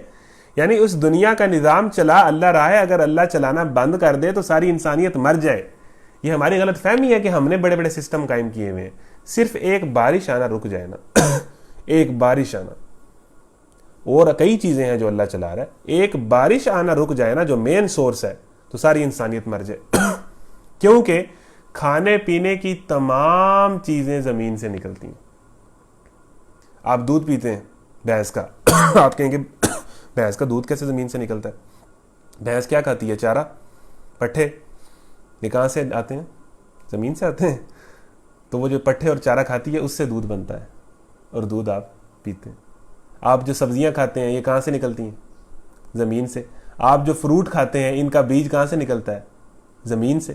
کھانے پینے کی کوئی چیز جو آپ کے منہ میں جاتی ہے، کوئی چیز، وہ الٹیمیٹلی زمین سے نکلتی ہے. ڈائریکٹلی یا انڈائریکٹلی وہ زمین سے نکلتی ہے، اور زمین سے تب تک کوئی چیز نہیں نکلے گی جب تک اوپر سے پانی نہیں برسے گا. تو یہ سسٹم ہے اللہ تعالیٰ کا. اوپر سے پانی برستا ہے، زمین سے رزق ابلتا ہے، اور انسان کھا رہا ہے اور پی رہا ہے اور جی رہا ہے. یعنی اس کی دنیا میں، اس کے نظام میں، اس کے برسائے ہوئے پانی سے رزق نکلنے سے، اس کا رزق کھا کے ہم لوگ زندہ ہیں، اور ہم اس کی بندگی نہیں کرتے. اس کی سٹیٹ میں، اس کی دنیا میں، اس کا رزق، اس کے نظام کو. یہ کتنے عجیب انسان ہے. پھر آپ کہتے ہیں کہ اللہ تعالیٰ جہنم میں کیوں جلائے گا؟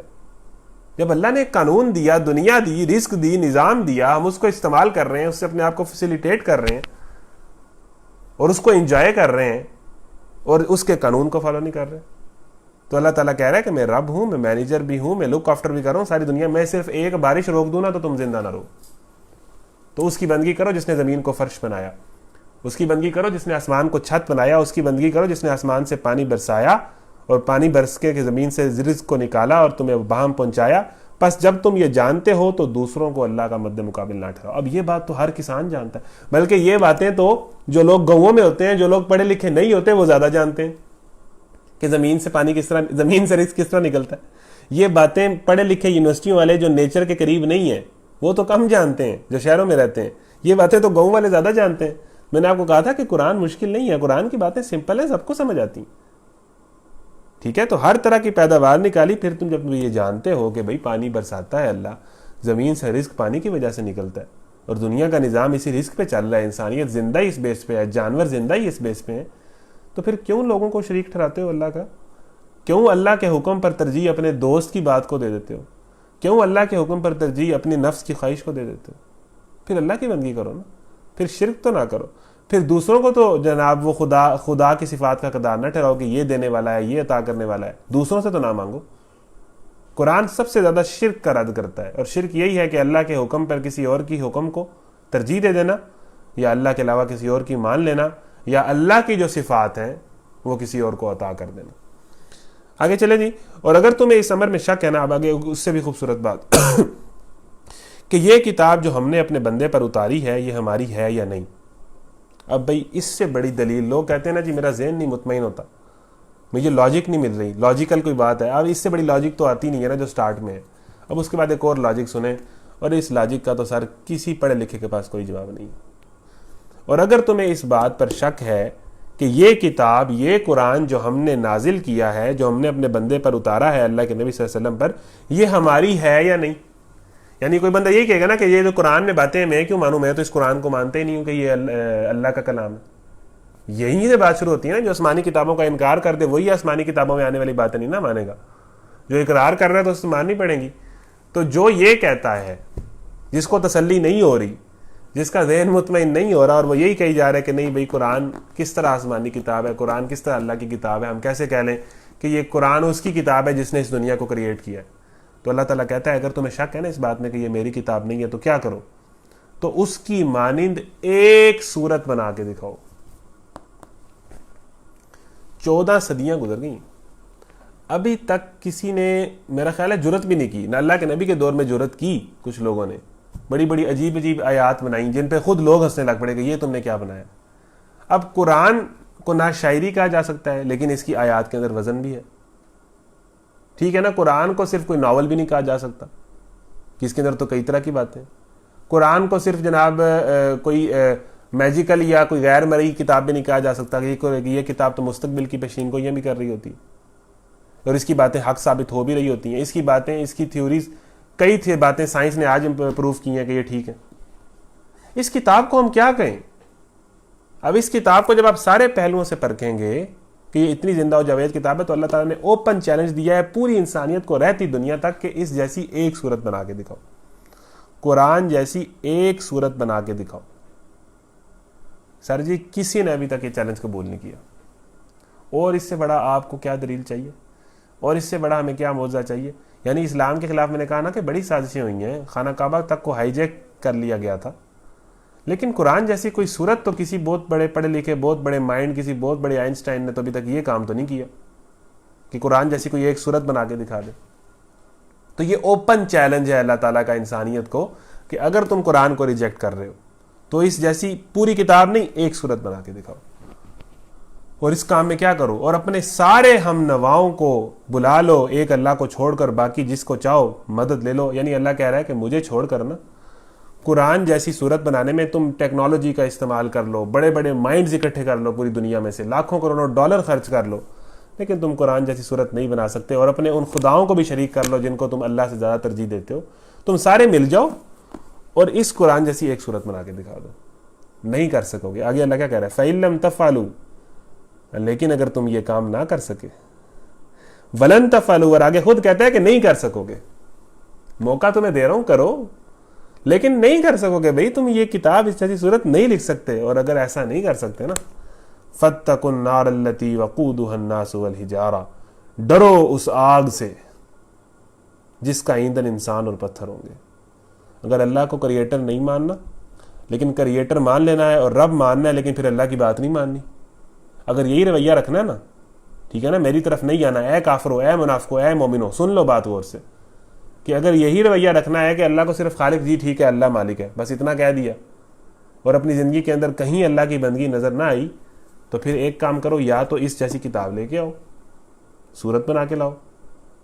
سیکنڈ آپشن آپ کے پاس پھر یہی ہے کہ ڈرو اس آگ سے جس کا ایندھن انسان اور پتھر ہے۔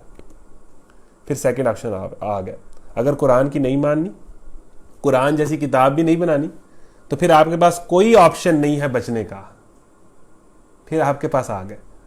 بڑی کلیئر بات اللہ تعالیٰ نے سارے انسانوں کو کہہ دی۔ اب کوئی کہے جی نہیں وہ انسان ایسا ہے اور وہ انسان ایسا ہے، اس کی مجبوریاں ہیں، تو اللہ تعالیٰ اگر کسی کی مجبوریاں ہوتی تو لازمی یہاں مینشن کر دیتا، یا ایھا الناس اعبدوا ربکم، سارے انسانوں کو مخاطب کیا اور ایک بات کی، میری بندگی کرو کیونکہ میں خالق ہوں، مالک ہوں، کریٹر ہوں، ساری دنیا چلا رہا ہوں۔ نہیں کرنی تو پھر اس قرآن جیسی کوئی صورت لے کے آؤ، اور یہ بھی نہیں کر سکو گے تو پھر ڈرو پھر آگ سے، اس کے علاوہ تمہارے پاس کوئی آپشن نہیں۔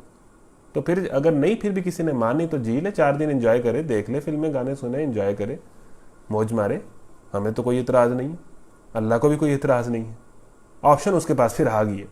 پھر اس کے بعد یہ گلہ نہ کرے کہ یہ کیوں ہے، یہ پھر اعمال کا حساب کیوں ہے، ٹھیک ہے جی۔ تو عدت للکافرین، وہ آگ جو ہے وہ انکار کرنے والوں کے لیے بنائی گئی ہے۔ جہاں بھی اللہ عذاب کی بات کرتا ہے وہیں اللہ تعالیٰ کی رحمت بھی جاگتی ہے۔ اگلی بات کیا ہے؟ وَبَشِّرِ الَّذِينَ آمَنُوا وَعَمِلُوا الصَّالِحَاتِ أَنَّ لَهُمْ جَنَّاتٍ تَجْرِي مِن تَحْتِهَا الْأَنْهَارُ كُلَّمَا رُزِقُوا مِنْهَا مِن ثَمَرَةٍ رِزْقًا قَالُوا هَذَا الَّذِي رُزِقْنَا مِن قَبْلُ وَأُتُوا بِهِ مُتَشَابِهًا وَلَهُمْ فِيهَا أَزْوَاجٌ مُطَهَّرَةٌ وَهُمْ فِيهَا خَالِدُونَ۔ بس یہی ایت پڑھتے ہیں، پھر اگلے رکوع پہ جاتے ہیں، ہم نے جلدی جلدی کور کرنا ہے کہ اب اللہ تعالیٰ کی رحمت کا ذکر ہے۔ اور اے پیغمبر، جو لوگ اس کتاب پر ایمان لے آئے، اس قرآن پر جو ایمان لے آئے، اس قرآن کی جو بات مان لے، جو کہ جی ٹھیک ہے آپ کی بات بالکل لاجیکل ہے، بالکل حق ہے، میرے پاس اور کوئی آپشن بھی نہیں ہے، میں آپ کی بندگی کرنے کے لیے تیار ہوں اور کروں گا، میں اپنے آپ کو اس کے مطابق ڈھالوں گا۔ تو اللہ کیا کہتا ہے؟ اے پیغمبر، جو لوگ اس کتاب کے مطابق یہی پہ مانا ہے، کوئی تھیوری کسی سائنسدان کے فلسفے، کسی بہت بڑے پڑھے لکھے آدمی کی لکھی ہوئی کتاب وہ پیمانہ نہیں ہے۔ زندگی کس طرح گزارنی ہے یہ قرآن پیمانہ ہے۔ تو جو اس کے مطابق اپنے عمل درست کر لیں، جو یہ فیصلہ کر لیں کہ نہیں جی عمل قرآن کے مطابق ہے، زندگی اللہ کے حکم کے مطابق گزارنی ہے، تو کیا کرو؟ انہیں خوشخبری دے دو کہ ان کے لیے ایسے باغ ہیں جن کے نیچے نہریں بہتی ہوں گی۔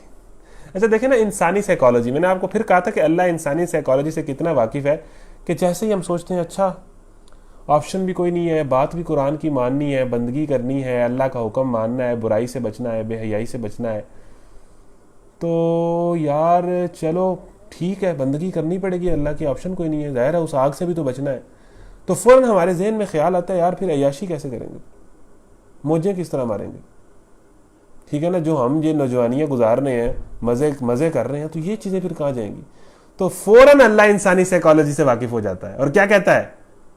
جو لوگ اپنے اس عمل سے درست کر لیں قرآن کے مطابق، وہ پریشان نہ ہو کہ عیاشی کیسے کریں گے، ان کے لیے باغ ہیں، ان کے لیے جنتیں ہیں، ان کے لیے حوریں، نو وریز۔ آپ دیکھیں اللہ انسانی سائیکالوجی سے کتنا واقف ہے، اور بالخصوص نوجوانوں کی، کہ ساتھ ہی کہا کہ بندگی کرو میری، اور تمہارے ذہن میں خیال آتا ہے کہ یار یہ مشکل ہے، چلو اب کرنی تو پڑے گی، تو ٹینشن کس بات کی؟ وَبَشِّرِ الَّذِينَ آمَنُوا، اے اللہ کے نبی ان کو خوشخبری دو جو قرآن کے مطابق زندگیاں گزاریں گے، کہ جو اس طرح اس پہ ایمان لائیں گے، اور صرف ایمان ہی نہیں لائیں گے، اس کے ساتھ نیک اعمال بھی کریں گے، یعنی اس کے مطابق عمل بھی کریں گے، صرف کلمہ نہیں چلے گا بھائی، نیک اعمال، بار بار ایمان کے ساتھ نیک اعمال کا ذکر ہے، نیک اعمال کا ذکر ہے، نیک اعمال قرآن میں جہاں آپ اٹھائیں، الذین آمنوا وعملوا الصالحات، یعنی صرف ایمان، صرف کلمہ پڑھ لینا کافی نہیں ہوتا، اپنی زندگی کو قرآن کے مطابق ڈھالنا اصل بات ہے۔ تو جو اس کے مطابق ڈھال لیں گے کیا ہوگا؟ ان لہم جنات، ان کے لیے تو جنتیں ہیں، تجری من تحتها الانہار، اور ایسی جنتیں ہیں جن کے نیچے نہریں بہتی ہوں گی۔ اور کہا جاتا ہے کہ جس جنتی کی سب سے چھوٹی جنت ہوگی نا، جس جنتی کی سب سے چھوٹی جنت ہوگی وہ زمین اور آسمان سے بڑی ہوگی، جن کے نیچے نہریں بہتی ہیں۔ کلما رزقوا منها من ثمرۃ الرزق، اور ان جنتوں میں کیا دیا جائے گا؟ رزق دیا جائے گا، پھل دیے جائیں گے۔ قالوا هذا الذي رزقنا من قبل، جب ان کو وہ پھل ملیں گے تو وہ کہیں گے اس طرح کے پھل تو ہم نے دنیا میں بھی کھائے تھے۔ وَأُتُوا بِهِ مُتَشَابِهًا وَلَهُمْ فِيهَا أَزْوَاجٌ مُطَهَّرَةٌ، اور ان کے لیے وہاں پاکیزہ بیویاں ہوں گی۔ ہم فِيهَا خالدون، اور پھر اس جنت میں کتنی دیر رہیں گے؟ 100 سال، 200 سال؟ یوفون اور جائز کی آفر کتنی دیر کے لیے ہوتی ہے؟ مہینے کے لیے، 2 مہینے کے لیے، 3 مہینے کے لیے، ساری آفریں محدود مدت کے لیے ہوتی ہیں۔ اللہ کی آفر کیا ہے؟ قرآن پر عمل کرنا ہے 4 دن کی زندگی، اور پھر بعد میں عیاشی کتنے دن مارنی ہے؟ انلمیٹڈ۔ اور جنہوں نے قرآن پر نہیں عمل کرنا انہوں نے عیاشی کتنی کرنی ہے؟ 4 دن، اور بعد میں عذاب کتنے دن بھگتنا ہے؟ انلمیٹڈ. تو کون سا رستہ ٹھیک ہے بھائی؟ بالکل باتیں کلیئر ہیں کہ جو قرآن کی زندگی مطابق آپ کو ڈھال لے گا اس کے بعد اس کے لیے جنتیں ہیں، اس کے لحاظ کے لیے حوریں ہیں، اس کے لیے ازواج مطہرات ہیں، اس کے لیے پھل ہیں، اس کے لیے نہروں والی جنتیں. ہم فیہا خالدون، اور اس میں پھر وہ 4 دن نہیں رہے گا. یہاں پر تو خوشی آتی ہے پھر غم آ جاتا ہے، یہاں تو دولت آتی ہے چلی جاتی ہے، وہاں وہ ہمیشہ کی زندگی گزارے گا. Very clear to the point باتیں ہیں قرآن کے اندر. اگلے رکوع کی طرف آ جائیں. یہ جو رکوع ہے story of Adam and story of ابلیس، یہ ذرا بڑا زبردست واقعہ ہے. اب آپ کو پتہ چلے گا کہ جی انسانیت کا اب یہ جو ہم نے پڑھا تھا کہ اللہ تعالیٰ نے اس دنیا کو کیوں بنایا ہے، اس انسانیت کو کیوں بنایا ہے، پرپز آف مینکائنڈ کیا ہے؟ ایک ہی مقصد ہے سارے انسانوں کو بنانے کا کہ اللہ چاہتا ہے کہ اس دنیا کو میں نے بنایا ہے، میں اس کا نظام چلا رہا ہوں. تو purpose of mankind is only بندگی. انسان کو بنانے کا مقصد وما خلقت الجن والانس الا لیعبدون، صرف اللہ کی بندگی ہے. اور بندگی غلامی بھی ہے، اطاعت بھی ہے، عبادت بھی ہے، پوجا پرستش بھی. ٹھیک ہے جی. اور جو نہیں کرے گا اس کے لیے جہنم ہے، اور جو کرے گا اس کے لیے جنت ہے. Simple, very very simple. یہ وقتی زندگی ہے، 4 دن کی زندگی ہے. جس نے آنا ہے اس نے جانا ہے، جس نے اس کے مطابق رہنا ہے وہ کامیاب ہے، جس نے اس کو چھوڑ دینا ہے وہ ناکام ہے، اس کے لیے سزا ہے. چلیں جی اگلا رکوع آ جائیں. وَإِذْ قَالَ رَبُّكَ لِلْمَلَائِكَةِ، آپ رکوع پر آ جائیں کچھ آیات چھوڑ کے. اب اس کو ہم پڑھتے ہیں.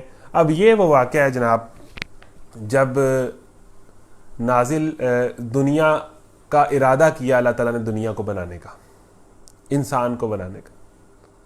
وَإِذْ قَالَ رَبُّكَ لِلْمَلَائِكَةِ إِنِّي جَاعِلٌ فِي الْأَرْضِ خَلِيفَةً قَالُوا أَتَجْعَلُ فِيهَا مَن يُفْسِدُ فِيهَا وَيَسْفِكُ الدِّمَاءَ وَنَحْنُ نُسَبِّحُ بِحَمْدِكَ وَنُقَدِّسُ لَكَ قال إني أعلم ما لا تعلمون وعلم آدم الأسماء كلها ثم عرضهم على الملائكة فقال أنبئوني بأسماء هؤلاء إن كنتم صادقين قالوا سبحانك لا علم لنا إلا ما علمتنا إنك أنت العليم الحكيم قال يا آدم أنبئهم بأسمائهم فلما أنبأهم بأسمائهم قال ألم أقل لكم إني أعلم غيب السماوات والأرض وأعلم ما تبدون وما كنتم تكتمون وإذ قلنا للملائكة اسجدوا لآدم فسجدوا إلا إبليس أبى واستكبر وكان من الكافرين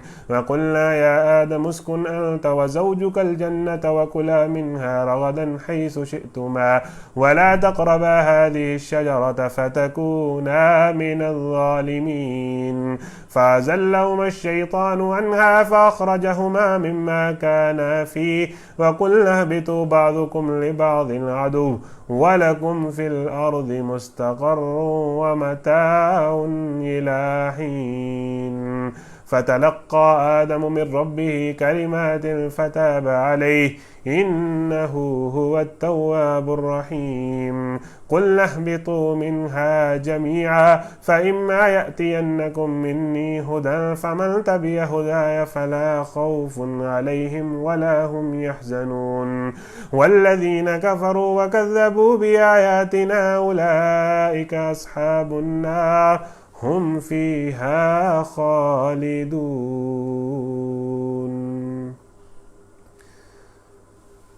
پھر ذرا اس وقت کا تصور کرو جب تمہارے رب نے فرشتوں سے کہا تھا کہ میں زمین میں ایک خلیفہ بنانے والا ہوں. انہوں نے عرض کیا کیا آپ زمین میں کسی ایسے کو مقرر کرنے والے ہیں جو اس کے انتظام کو بگاڑ دے گا اور خون ریزیاں کرے گا؟ آپ کی حمد و ثنا کے ساتھ تسبیح اور آپ کے لیے تقدیس تو ہم کر ہی رہے ہیں. فرمایا میں جانتا ہوں جو کچھ تم نہیں جانتے.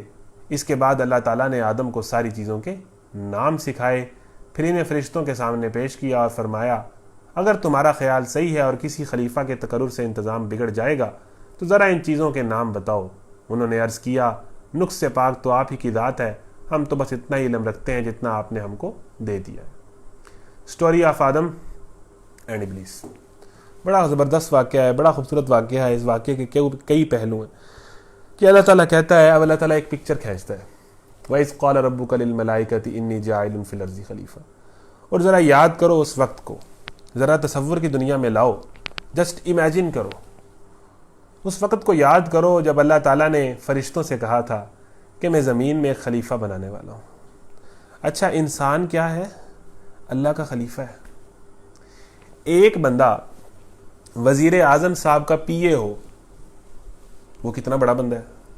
جو وزیر اعظم صاحب کا پی اے ہے, نائب ہے, وزیر اعظم صاحب کا نائب ہے, اب اس سے اسپیسیفکلی وہ الٹی سیدھی حرکتیں نہیں کرے گا بھائی, نہیں تو وزیر اعظم صاحب تو اس کو نائب نہیں بنائیں گے. ظاہر ہے وہ بہت زیادہ ہائیلی کوالیفائڈ ہوگا, وہ بہت زیادہ میچور ہوگا, اسے لوگوں کو ڈیل کرنا بہت زیادہ آتا ہوگا, ٹھیک ہے, وہ پتہ نہیں کن مراحل سے گزرا ہوگا, اس میں کتنی صلاحیتیں ہوں گی, کتنی کیپیبلٹیز ہوں گی, تبھی وہ وزیر اعظم کا نائب بنا نا, وزیر اعظم کا نائب بنا, سیکٹری بنا, خلیفہ بنا. تو اس سے پھر اسپیسیفکلی وہ الٹی سیدھی حرکتیں نہیں کرے گا. مثال کے طور پہ فوج کا ترجمان ہے, اس کا ایک لیول ہے, یہ حکومت کا ترجمان ہے, اس کا ایک لیول ہے. تو اللہ تعالیٰ نے انسان کو بھلا کیا بنایا ہے؟ اپنا خلیفہ, اپنا ترجمان, اپنا نائب. یہ ہے انسان کی پوزیشن. اور میں نے آپ کو کہا تھا کہ پوری دنیا کا بھی کوئی بادشاہ ہو, اس بادشاہ کو جب آپ اللہ سے کمپیئر کریں گے سورہ فاتحہ میں, آپ کہیں گے یار کیا بات کرتے ہو, یہ تو مقابلہ بنتا ہی نہیں ہے. تو ہم بحیثیت انسان, ہمیں اتنا بڑا درجہ اللہ نے دیا ہے, اتنا بڑا درجہ دیا اللہ نے دیا ہے کہ ہم بحیثیت انسان اتنی بڑی بلا ہے, اتنی بڑی چیز ہے کہ ہم اللہ کے نائب ہیں, اللہ کے خلیفہ ہیں, اور ہم ٹک ٹاک پہ ناچ رہے ہیں. یہ ہماری حرکتیں. اتنی بڑی آپ کی پوزیشن ہے اور آپ کر کیا رہے ہو؟ آپ ناچ رہے ہو. آپ جناب ہوس کی پجاری بنے ہوئے ہو. اپنی پوزیشن تو دیکھو, آپ کس مقام پہ اللہ نے آپ کو فائز کیا ہے, اور حرکتیں دیکھو. انی جاعل فی الارض خلیفہ. اللہ تعالیٰ نے فرشتوں سے, اس بات پہ اللہ نے فرشتوں کو قائل کیا. اللہ انسان کے لیے اپنی ساری کمیونٹی جو اس ٹائم تھی فرشتوں کی, اور ایک ابلیس تھا جن, تو اللہ تعالیٰ نے اس کے ساتھ کیا کیا, اس کو لے جائے. اللہ تعالیٰ نے نائب بنایا انسان کو. انی جاعل فی الارض خلیفہ. اب آپ سنیں آگے کیا ہوا. اب فرشتوں نے کہا اے اللہ, فرشتے ڈھیر سارے تھے, ان لمیٹڈ تھے, نہ ختم ہونے والے تھے, کہ اے اللہ آپ ایک ایسے انسان کو خلیفہ بنا رہے ہیں اور اس کو اتنے اختیارات دے رہے ہیں, اتنا بڑا مقام دے رہے ہیں جو آپ نے ہمیں آج تک نہیں دیا, خلیفہ بنا رہے ہیں اپنا, یعنی اس کے پاس اتنے اختیارات ہیں. یعنی انسان اتنی پاورفل چیز ہے کہ آپ نے دیکھا نہیں انسان کتنی پاورفل چیز ہے. ٹھیک ہے, ٹیکنالوجی اس کے ہاتھ میں, دنیا اس کے ہاتھ میں, ایون شیر جیسا جانور اس کے پنجرے میں, کوئی چیز اس سے بچی ہوئی نہیں ہے, ایٹم بم اس کے ہاتھ میں. یہ اللہ کے دیے ہوئے اختیارات ہیں نا, عقل بہت بڑی چیز ہے جو اللہ نے دی. تو فرشتوں نے کہا اے اللہ جی, آپ ایک اپنی تخلیق کو اتنے اختیارات دے رہے ہیں, اتنی پاورز دے رہے ہیں, اتنی کیپیبلٹیز دے رہے ہیں, اپنے خلیفے کا درجہ دے رہے ہیں, تو کہیں یہ نہ ہو کہ یہ فساد کرنے لگ پڑے, اپنی پاورز کا غلط استعمال کرنے لگ پڑے, الٹی سیدھی حرکتیں شروع کر دے, زمین میں دنگا فساد کرے. آپ اتنی پاورز دے رہے ہیں, فرشتوں کے پاس تو پاورز نہیں ہے نا. فرشتے تو اللہ کے حکم کی نافرمانی کر ہی نہیں سکتے. انہیں تو اللہ نے کہا ہے, انہوں نے بس روبوٹ کی طرح وہی کرنا ہے, وہ اللہ کی نافرمانی کر ہی نہیں سکتے, ان کے اندر مادہ ہی نہیں. لیکن انسان خلیفہ, انسان کے پاس اختیارات, تو فرشتوں کا جو پوائنٹ تھا وہ ویلڈ تھا. انہوں نے اپنے طور پہ تو اسی طرح ہی وعد کی کہ اللہ آپ جس کو اتنے اختیارات دے رہے ہیں اپنی سمجھ کے مطابق, وہ تو زمین میں دنگا فساد کرے گا, آپ اسے اپنا خلیفہ بنا رہے ہیں. تو اللہ نے آگے سے کیا کہا کہ جو میں جانتا ہوں وہ تم نہیں جانتے. اب یہ جو بات ہے نا, یہ بڑی حکمت کی بات ہے. پھر اللہ تعالیٰ نے اس کو ثابت کیا. اب یہ واقعہ میں چاہتا ہوں کہ میں اسی پہ ٹائم لوں, یہ بڑا خوبصورت واقعہ ہے, اس کے کئی پہلو ہیں سمجھنے کے. وَعَلَّمَ آدَمَ الْأَسْمَاءَ كُلَّهَا. اللہ تعالیٰ نے فرشتوں کو کہا کہ نہیں فرشتوں, جو میں جانتا ہوں نا, جو چیز میں نے پلان کی ہوئی ہے نا, جو میں نے سوچا ہوا ہے نا, وہ تمہاری بات ابھی تمہارے سمجھ میں نہیں آئی, تم اس کو اور پہلو سے دیکھ رہے ہو. اب اللہ تعالیٰ کا کیا پلان تھا انسان کو بنا کر, اللہ تعالیٰ کس طرح کی تخلیق کرنا چاہتا ہے. اب فرشتوں نے ایک اور بات کی. فرشتوں نے کہا اے اللہ, ہم سارے آپ کی حمد و ثنا کر تو رہے ہیں, اگر آپ کو اپنی عبادت کے لیے مخلوق چاہیے تو ہم ہیں نا, ہم آپ کی بات مان تو رہے ہیں, ہم آپ کی خدائی مان تو رہے ہیں, ہم آپ جو کہتے ہیں کر تو رہے ہیں, تو پھر یہ ایک نئی مخلوق بنانے کی کیا ضرورت ہے. ٹھیک ہے نا. تو یہ بات فرشتوں نے کی. تو اللہ نے کہا جو میں جانتا ہوں وہ تم نہیں جانتے. پھر اللہ تعالیٰ نے آگے کیا کیا. اب فرشتے اور انسان کا نا تھوڑا سا فرق سمجھ لیں. فرشتہ وہ چیز ہے جو اللہ کے حکم کی خلاف ورزی کر ہی نہیں سکتا, اس کے اندر مادہ ہی نہیں ہے, اس کے لیے پاسبل ہی نہیں. مثال کے طور پہ حضرت اسرافیل ہیں, وہ سور پھونکیں گے قیامت والے دن, سور پکڑ کے بیٹھے ہوئے ہیں, وہ اسی طرح اسی پوزیشن میں ہیں. قیامت والے دن جب قیامت کا آئے گا, وہ صدیوں سے اس پوزیشن میں ہیں, صدیوں اس پوزیشن میں رہیں گے. اللہ جانے کب قیامت آئے گی, اور پھر ایک حکم ہوگا کہ آپ نے سور پھونکنا ہے. ان کا یہی کام ہے. لیکن وہ اس کے لیے بنائے گئے ہیں. ان کے لیے پاسبل ہی نہیں ہے فرشتوں کے لیے اللہ کے حکم کی نافرمانی کرنا. اسرائیل موت کا فرشتہ, ٹھیک ہے نا, اسرافیل, پھر میکائیل رزق کا اہتمام کرنے والا وغیرہ, تو یہ بارشوں کا, تو ان کے لیے پاسبل ہی نہیں ہے ایک فرشتے کے لیے وہ روبوٹ کی مانند ہے کہ وہ اللہ کے حکم کی نافرمانی کرے. انسان کے لیے پاسبل ہے کہ وہ اللہ کے حکم کی نافرمانی کرے. انسان کے لیے پاسبل ہے, انسان کر سکتا ہے. فرشتوں کے اندر گناہ کی طرف کشش ہی نہیں ہے. ایک بندے کے اندر کشش ہی نہ ہو, یعنی ایک بندے کو قورمہ پسند ہی نہیں ہے. ایک بندے کو قورمہ, بھینس کا گوشت جو ہے, بھینس کا گوشت, بیف کہہ لیں, بھینس کا گوشت ایک بندے کو پسند ہی نہیں. تو جب ہم اس بندے سے کہیں گے یار تم نے بھینس کا گوشت نہیں کھانا, اس کے لیے بھینس کا گوشت سے بچنا مشکل کام ہوگا؟ نہیں, اسے پسند ہی نہیں ہے, اس کی اس طرف کوئی کشش ہی نہیں ہے. اور ایک بندے کو بیف بڑا پسند ہے, وہ بیف دیکھ کے پاگل ہو جاتا ہے, وہ بیف چھوڑتا ہی نہیں ہے. جہاں سے بیف مل جائے وہاں تو وہ ہر چیز بھول جاتا ہے. جب ہم اس بندے کو کہیں گے بیف سے بچو, تو اس کے لیے بچنا مشکل ہوگا. اور وہ کیا کرے گا, کیونکہ اس کی اس طرف کشش ہے, وہ پھر فراڈ کرے گا, وہ چھپ چھپا کے بیف کھائے گا, ٹھیک ہے نا, وہ کوئی ہینکی پھینکی کرے گا, وہ کرپشن کرے گا. تو انسان اور فرشتے کا یہ معاملہ ہے. انسان کے اندر گناہ کے لیے بہت کشش ڈالی ہے اللہ نے ڈالی ہے, فرشتوں کے اندر ڈالی نہیں ہے. فرشتوں کے لیے پاسبل ہی نہیں. یہ فرق ہے فرشتے اور انسان کا. اس لیے پھر اب آپ کہیں کہ انسان کا یہ فرق ہے, تو فرشتوں کو, انسان فرشتوں سے بہتر کیوں ہے؟ سوال تو پیدا ہوتا ہے نا, کہ انسان کے اندر گناہ کے لیے کشش بھی ہے, گناہ وہ کرتا بھی ہے, ٹھیک ہے, گناہ گار بھی ہے, زمین میں دنگا فساد انسان نے کیا ہوا ہے. تو پھر فرشتوں پہ فضیلت کیوں ہے انسان کو؟ جنوں پہ, یہ ابلیس کو کیوں کہا کہ سجدہ کرو انسان کو؟ اتنی فضیلت کیوں دی؟ اللہ کا خلیفہ کیوں بنا دیا انسان کو اللہ نے؟ آپ کے ذہن میں سوال تو پیدا ہوتا ہے نا, کہ جو گناہ بھی کر رہا ہے, جس کے اندر گناہ کے لیے کشش بھی ہے, تو مجھے یہ بتائیں کہ جس بندے کے لیے آپ کا ایک دوست ہے, اور آپ کی دوست سے کمٹمنٹ ہوئی ہے, وفادار دوست ہے, اور آپ نے اسے کہنا ہے کہ یار تم نے میرے کہنے پہ بیف نہیں کھانا, لیکن آپ کے دوست کو بیف بڑا ہی پسند ہے, بڑا ہی پسند ہے, ٹھیک ہے نا, اور وہ اس کے بغیر رہ نہیں سکتا, لیکن وہ آپ کی دوستی میں, آپ کی وفاداری میں اس کے سامنے بیف کے ٹیبل لگے ہوں, اور روز آ کے لگیں, اور وہ بیف نہ کھائے, تو ہم اسے کیا کہیں گے؟ اور دوسرا دوست ہو جس کو بیف سے ویسی نفرت ہے, اور وہ بیف سے بچے, تو مجھے بتائیں کہ کس کو زیادہ ریوارڈ ملے گا؟ جس کے اندر بیف کے لیے کشش تھی اور اس کے باوجود اس نے بیف نہیں کھایا, آپ کی وفاداری میں, آپ کی دوستی میں, آپ کی محبت میں. جس کے اندر بیف کے لیے کشش ہی نہیں تھی, تو اس کو کون سا ریوارڈ ملنا چاہیے بھائی؟ اس کا تو کوئی ریوارڈ نہیں بنتا. تو اسی لیے فرشتے کے لیے پاسبل ہی نہیں ہے اللہ کے حکم کی نافرمانی کرنا, اور فرشتوں کے اندر کشش ہی نہیں ہے گناہ کی طرف, تو فرشتوں کا ریوارڈ بھی کوئی نہیں ہے. فرشتوں کو نہ جنت ملنی ہے نہ جہنم ملنی ہے. انسان جو گناہ کی طرف کشش رکھتے ہوئے, اتنے زیادہ پاور اور اختیارات رکھتے ہوئے, جب گناہ نہیں کرتا, تو پھر اللہ تعالیٰ کیا کہتا ہے؟ میں تمہیں جنت دوں گا.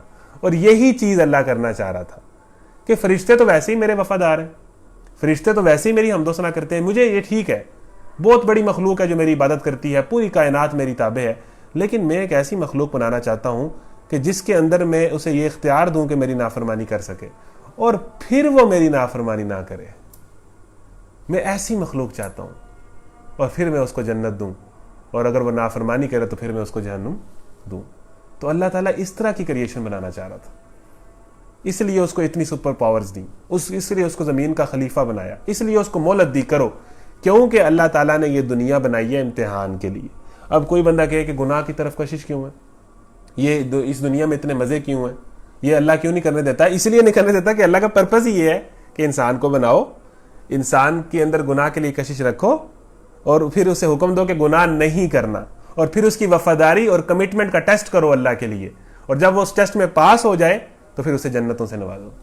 یہ تھا اللہ کا سٹائل, یہ تھا اللہ کا ارادہ, یہ تھا اللہ کا پلان انسان کو بنانے میں. اور یہی وجہ ہے کہ انسان گناہ کی طرف کشش رکھتے ہوئے بھی جب گناہ نہیں کرتا تو وہ فرشتوں سے بلند ہو جاتا ہے, وہ تمام مخلوقات سے بلند ہو جاتا ہے, وہ اشرف المخلوقات ہو جاتا ہے, اس لیے اس کا ریوارڈ بھی ہے.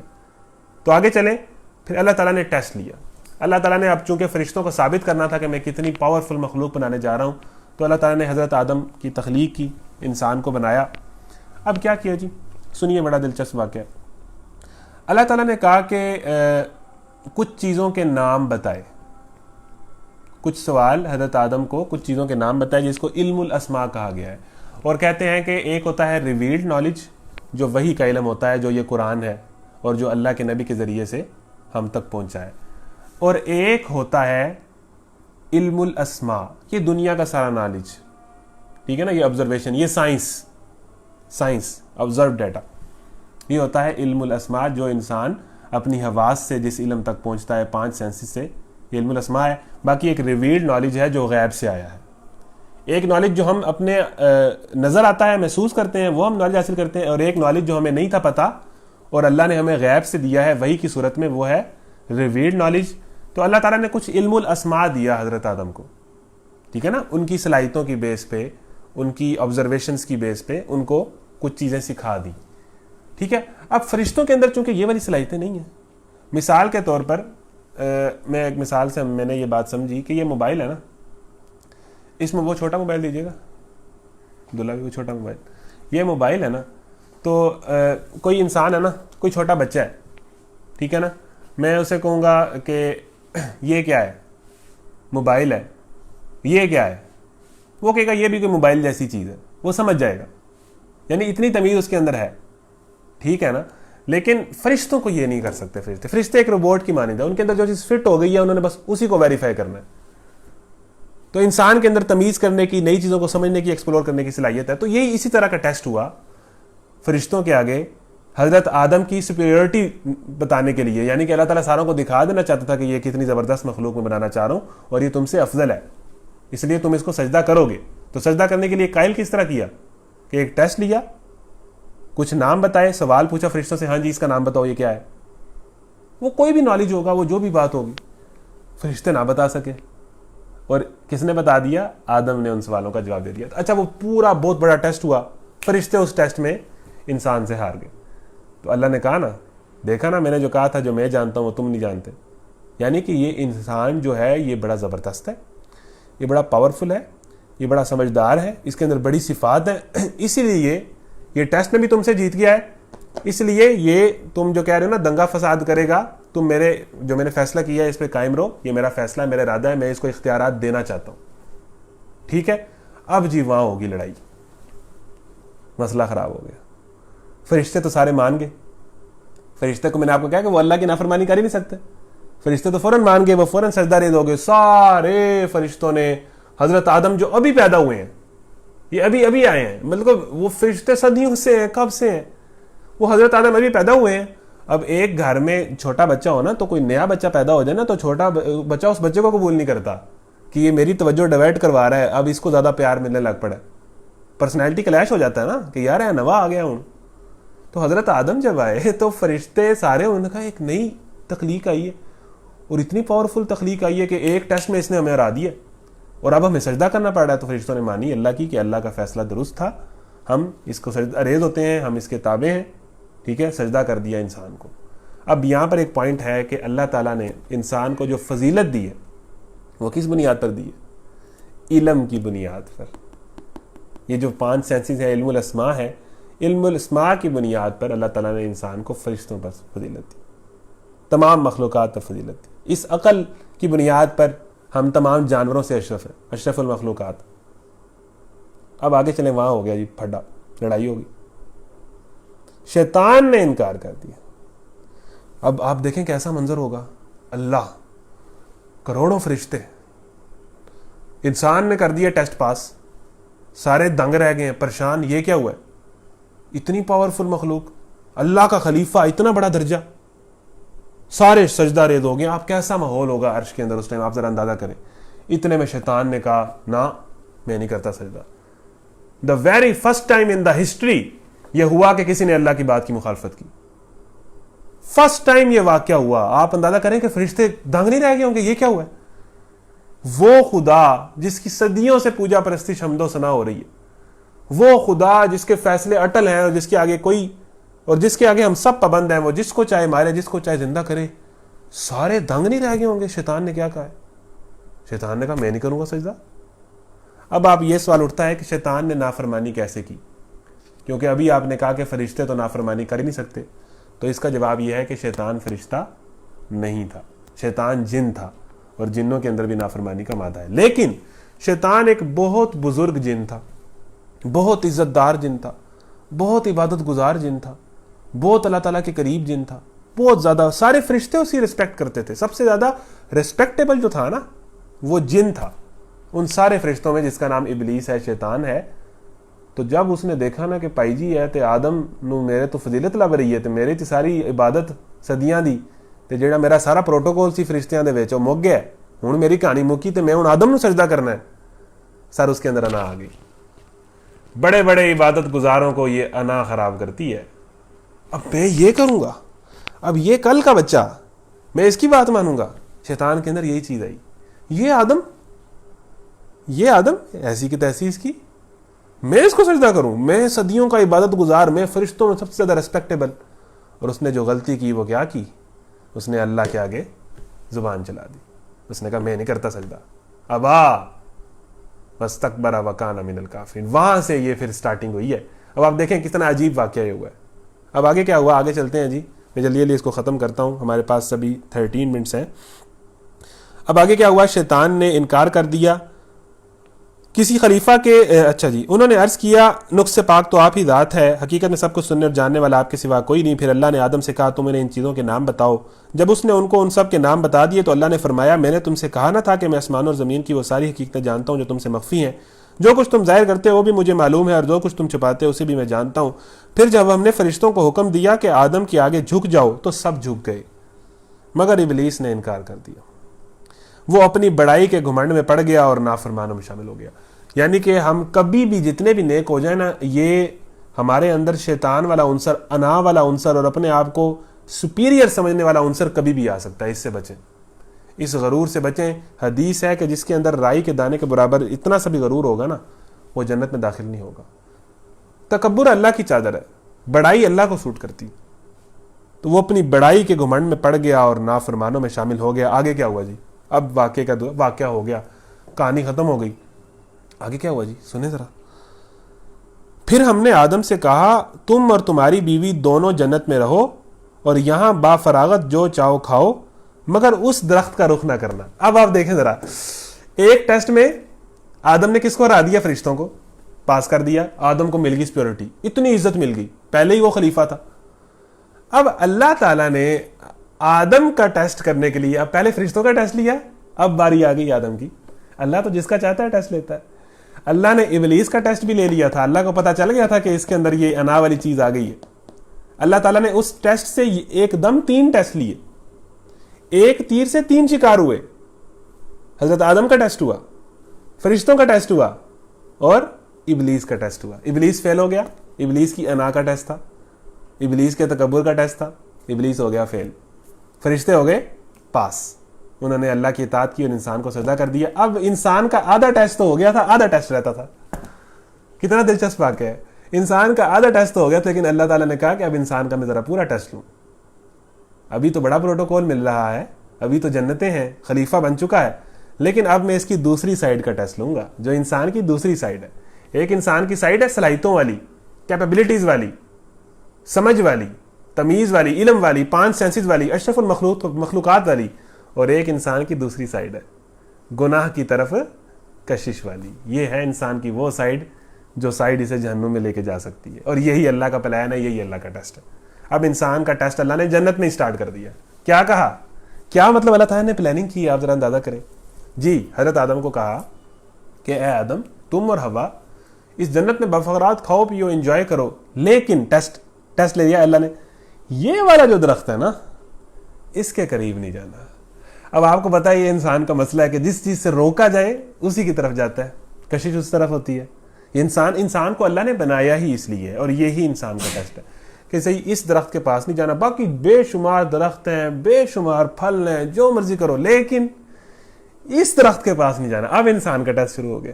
اب وہ انسان جو خلیفہ تھا, وہ انسان جس کو اتنا مقام ملا ہوا تھا, سارے فرشتوں نے سجدہ کر دیا تھا, ابلیس نے لڑائی کر لی تھی اللہ سے, اور اللہ نے انسان کے لیے کہا تھا کہ جا دفع ہو جا, نکل جا یہاں سے, تو بہت بڑا ہوگا لیکن تو نے میرا انکار کیا, نکل جا. ابلیس کو نکال دیا, اتنے بڑے عظیم جن کو جو اتنا بزرگ تھا کل تک, اس کو بھی نکال دیا. انسان تو آل ان آل ہو گیا. حضرت آدم تو سب سے زیادہ ریسپیکٹیبل ہو گئے. اب حضرت آدم کا ٹیسٹ شروع ہو گیا کہ جی اس کو نہیں کھانا.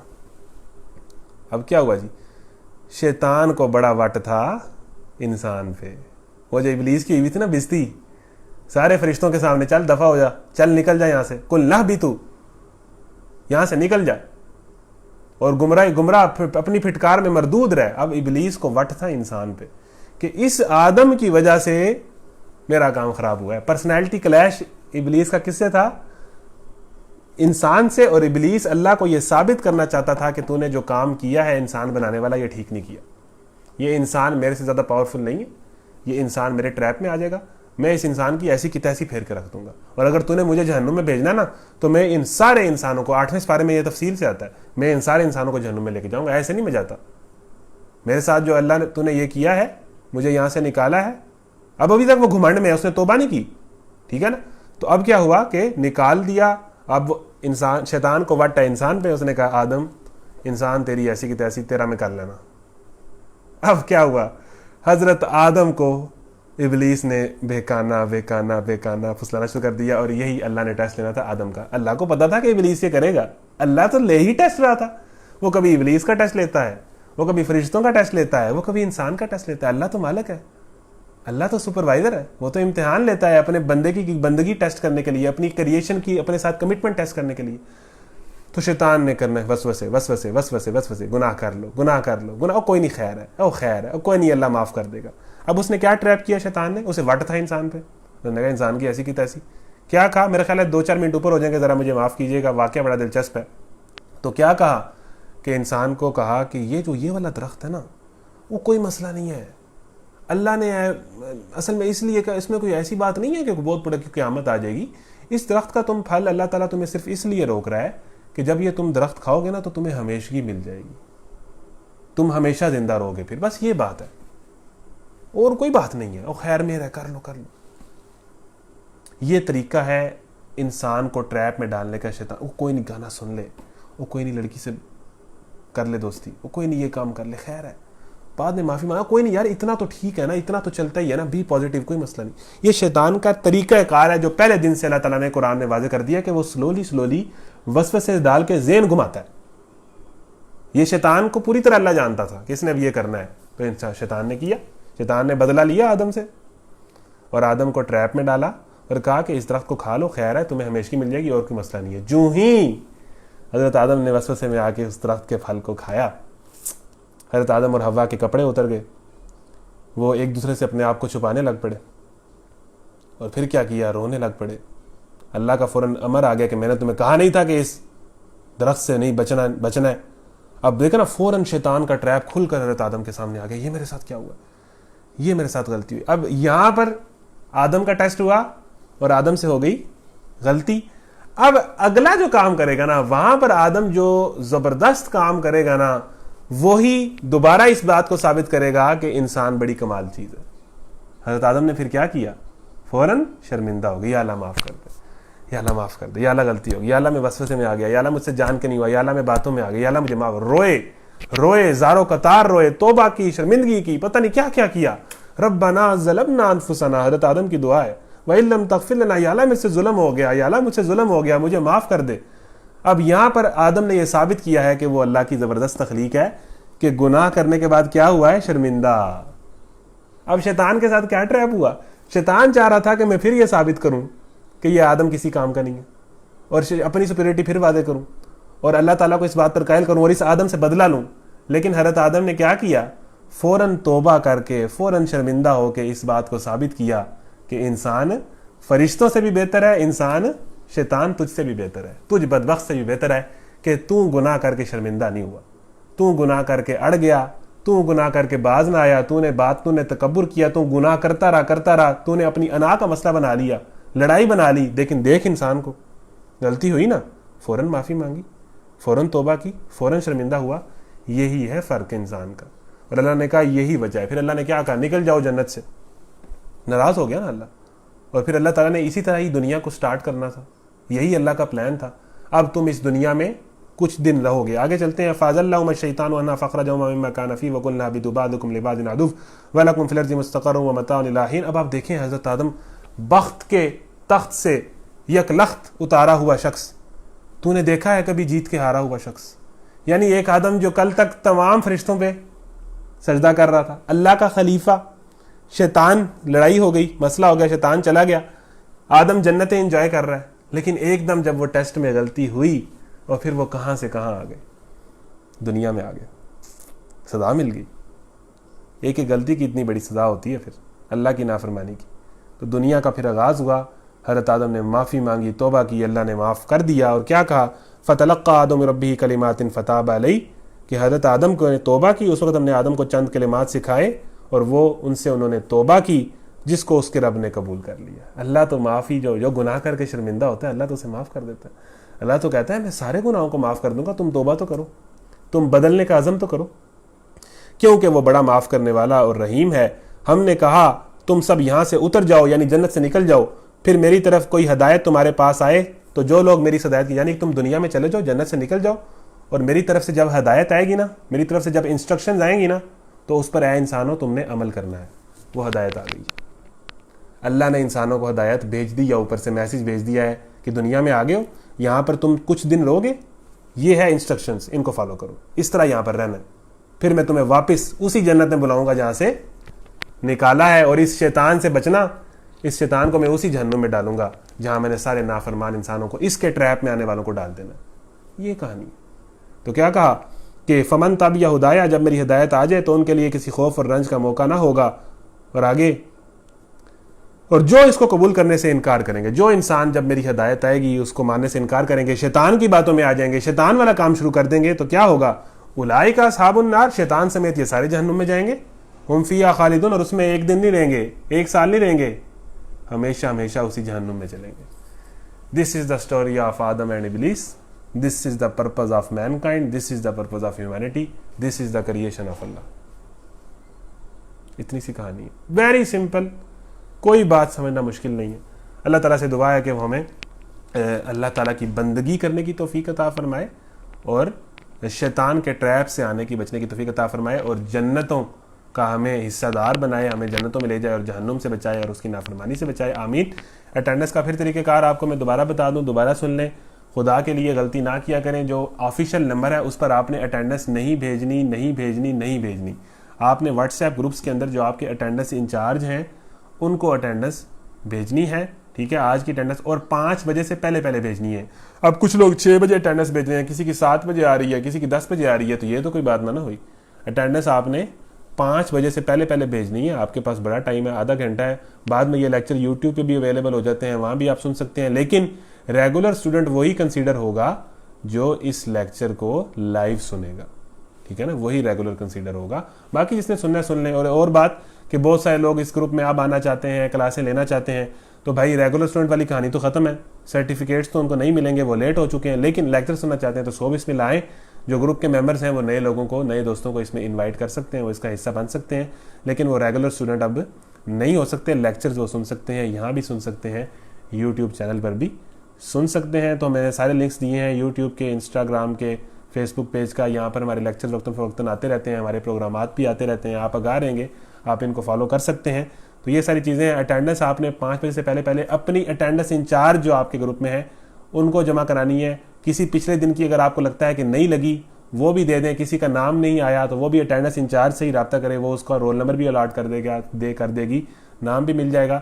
تو آپ تحمل سے بات کو سمجھیں اور پھر اس کو فالو کریں۔ اللہ تعالیٰ سے دعا ہے وہ ہمیں قرآن سمجھنے اور اس پر عمل کرنے کی توفیق عطا فرمائے۔ کل آپ سے نئے ٹاپک کے ساتھ ملاقات ہوگی۔ وآخر دعوانا ان الحمد للہ رب العالمین۔ السلام علیکم ورحمۃ اللہ وبرکاتہ۔